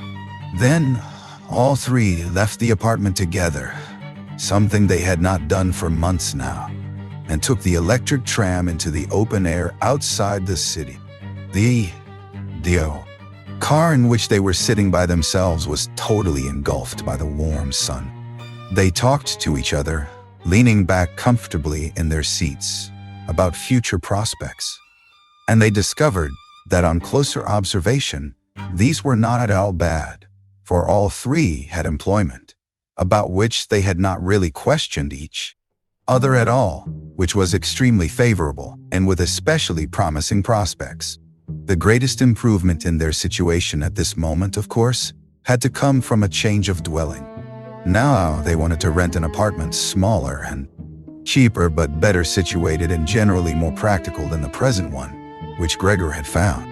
While they amused themselves in this way, it struck Mr. and Mrs. Samsa almost at the same moment how their daughter, who was getting more animated all the time, had blossomed recently, in spite of all the troubles which had made her cheeks pale, into a beautiful and voluptuous young woman.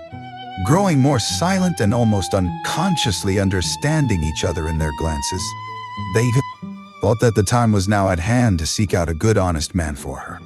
And it was something of a confirmation of their new dreams and good intentions, when at the end of their journey, the daughter first life teed herself up and stretched her young body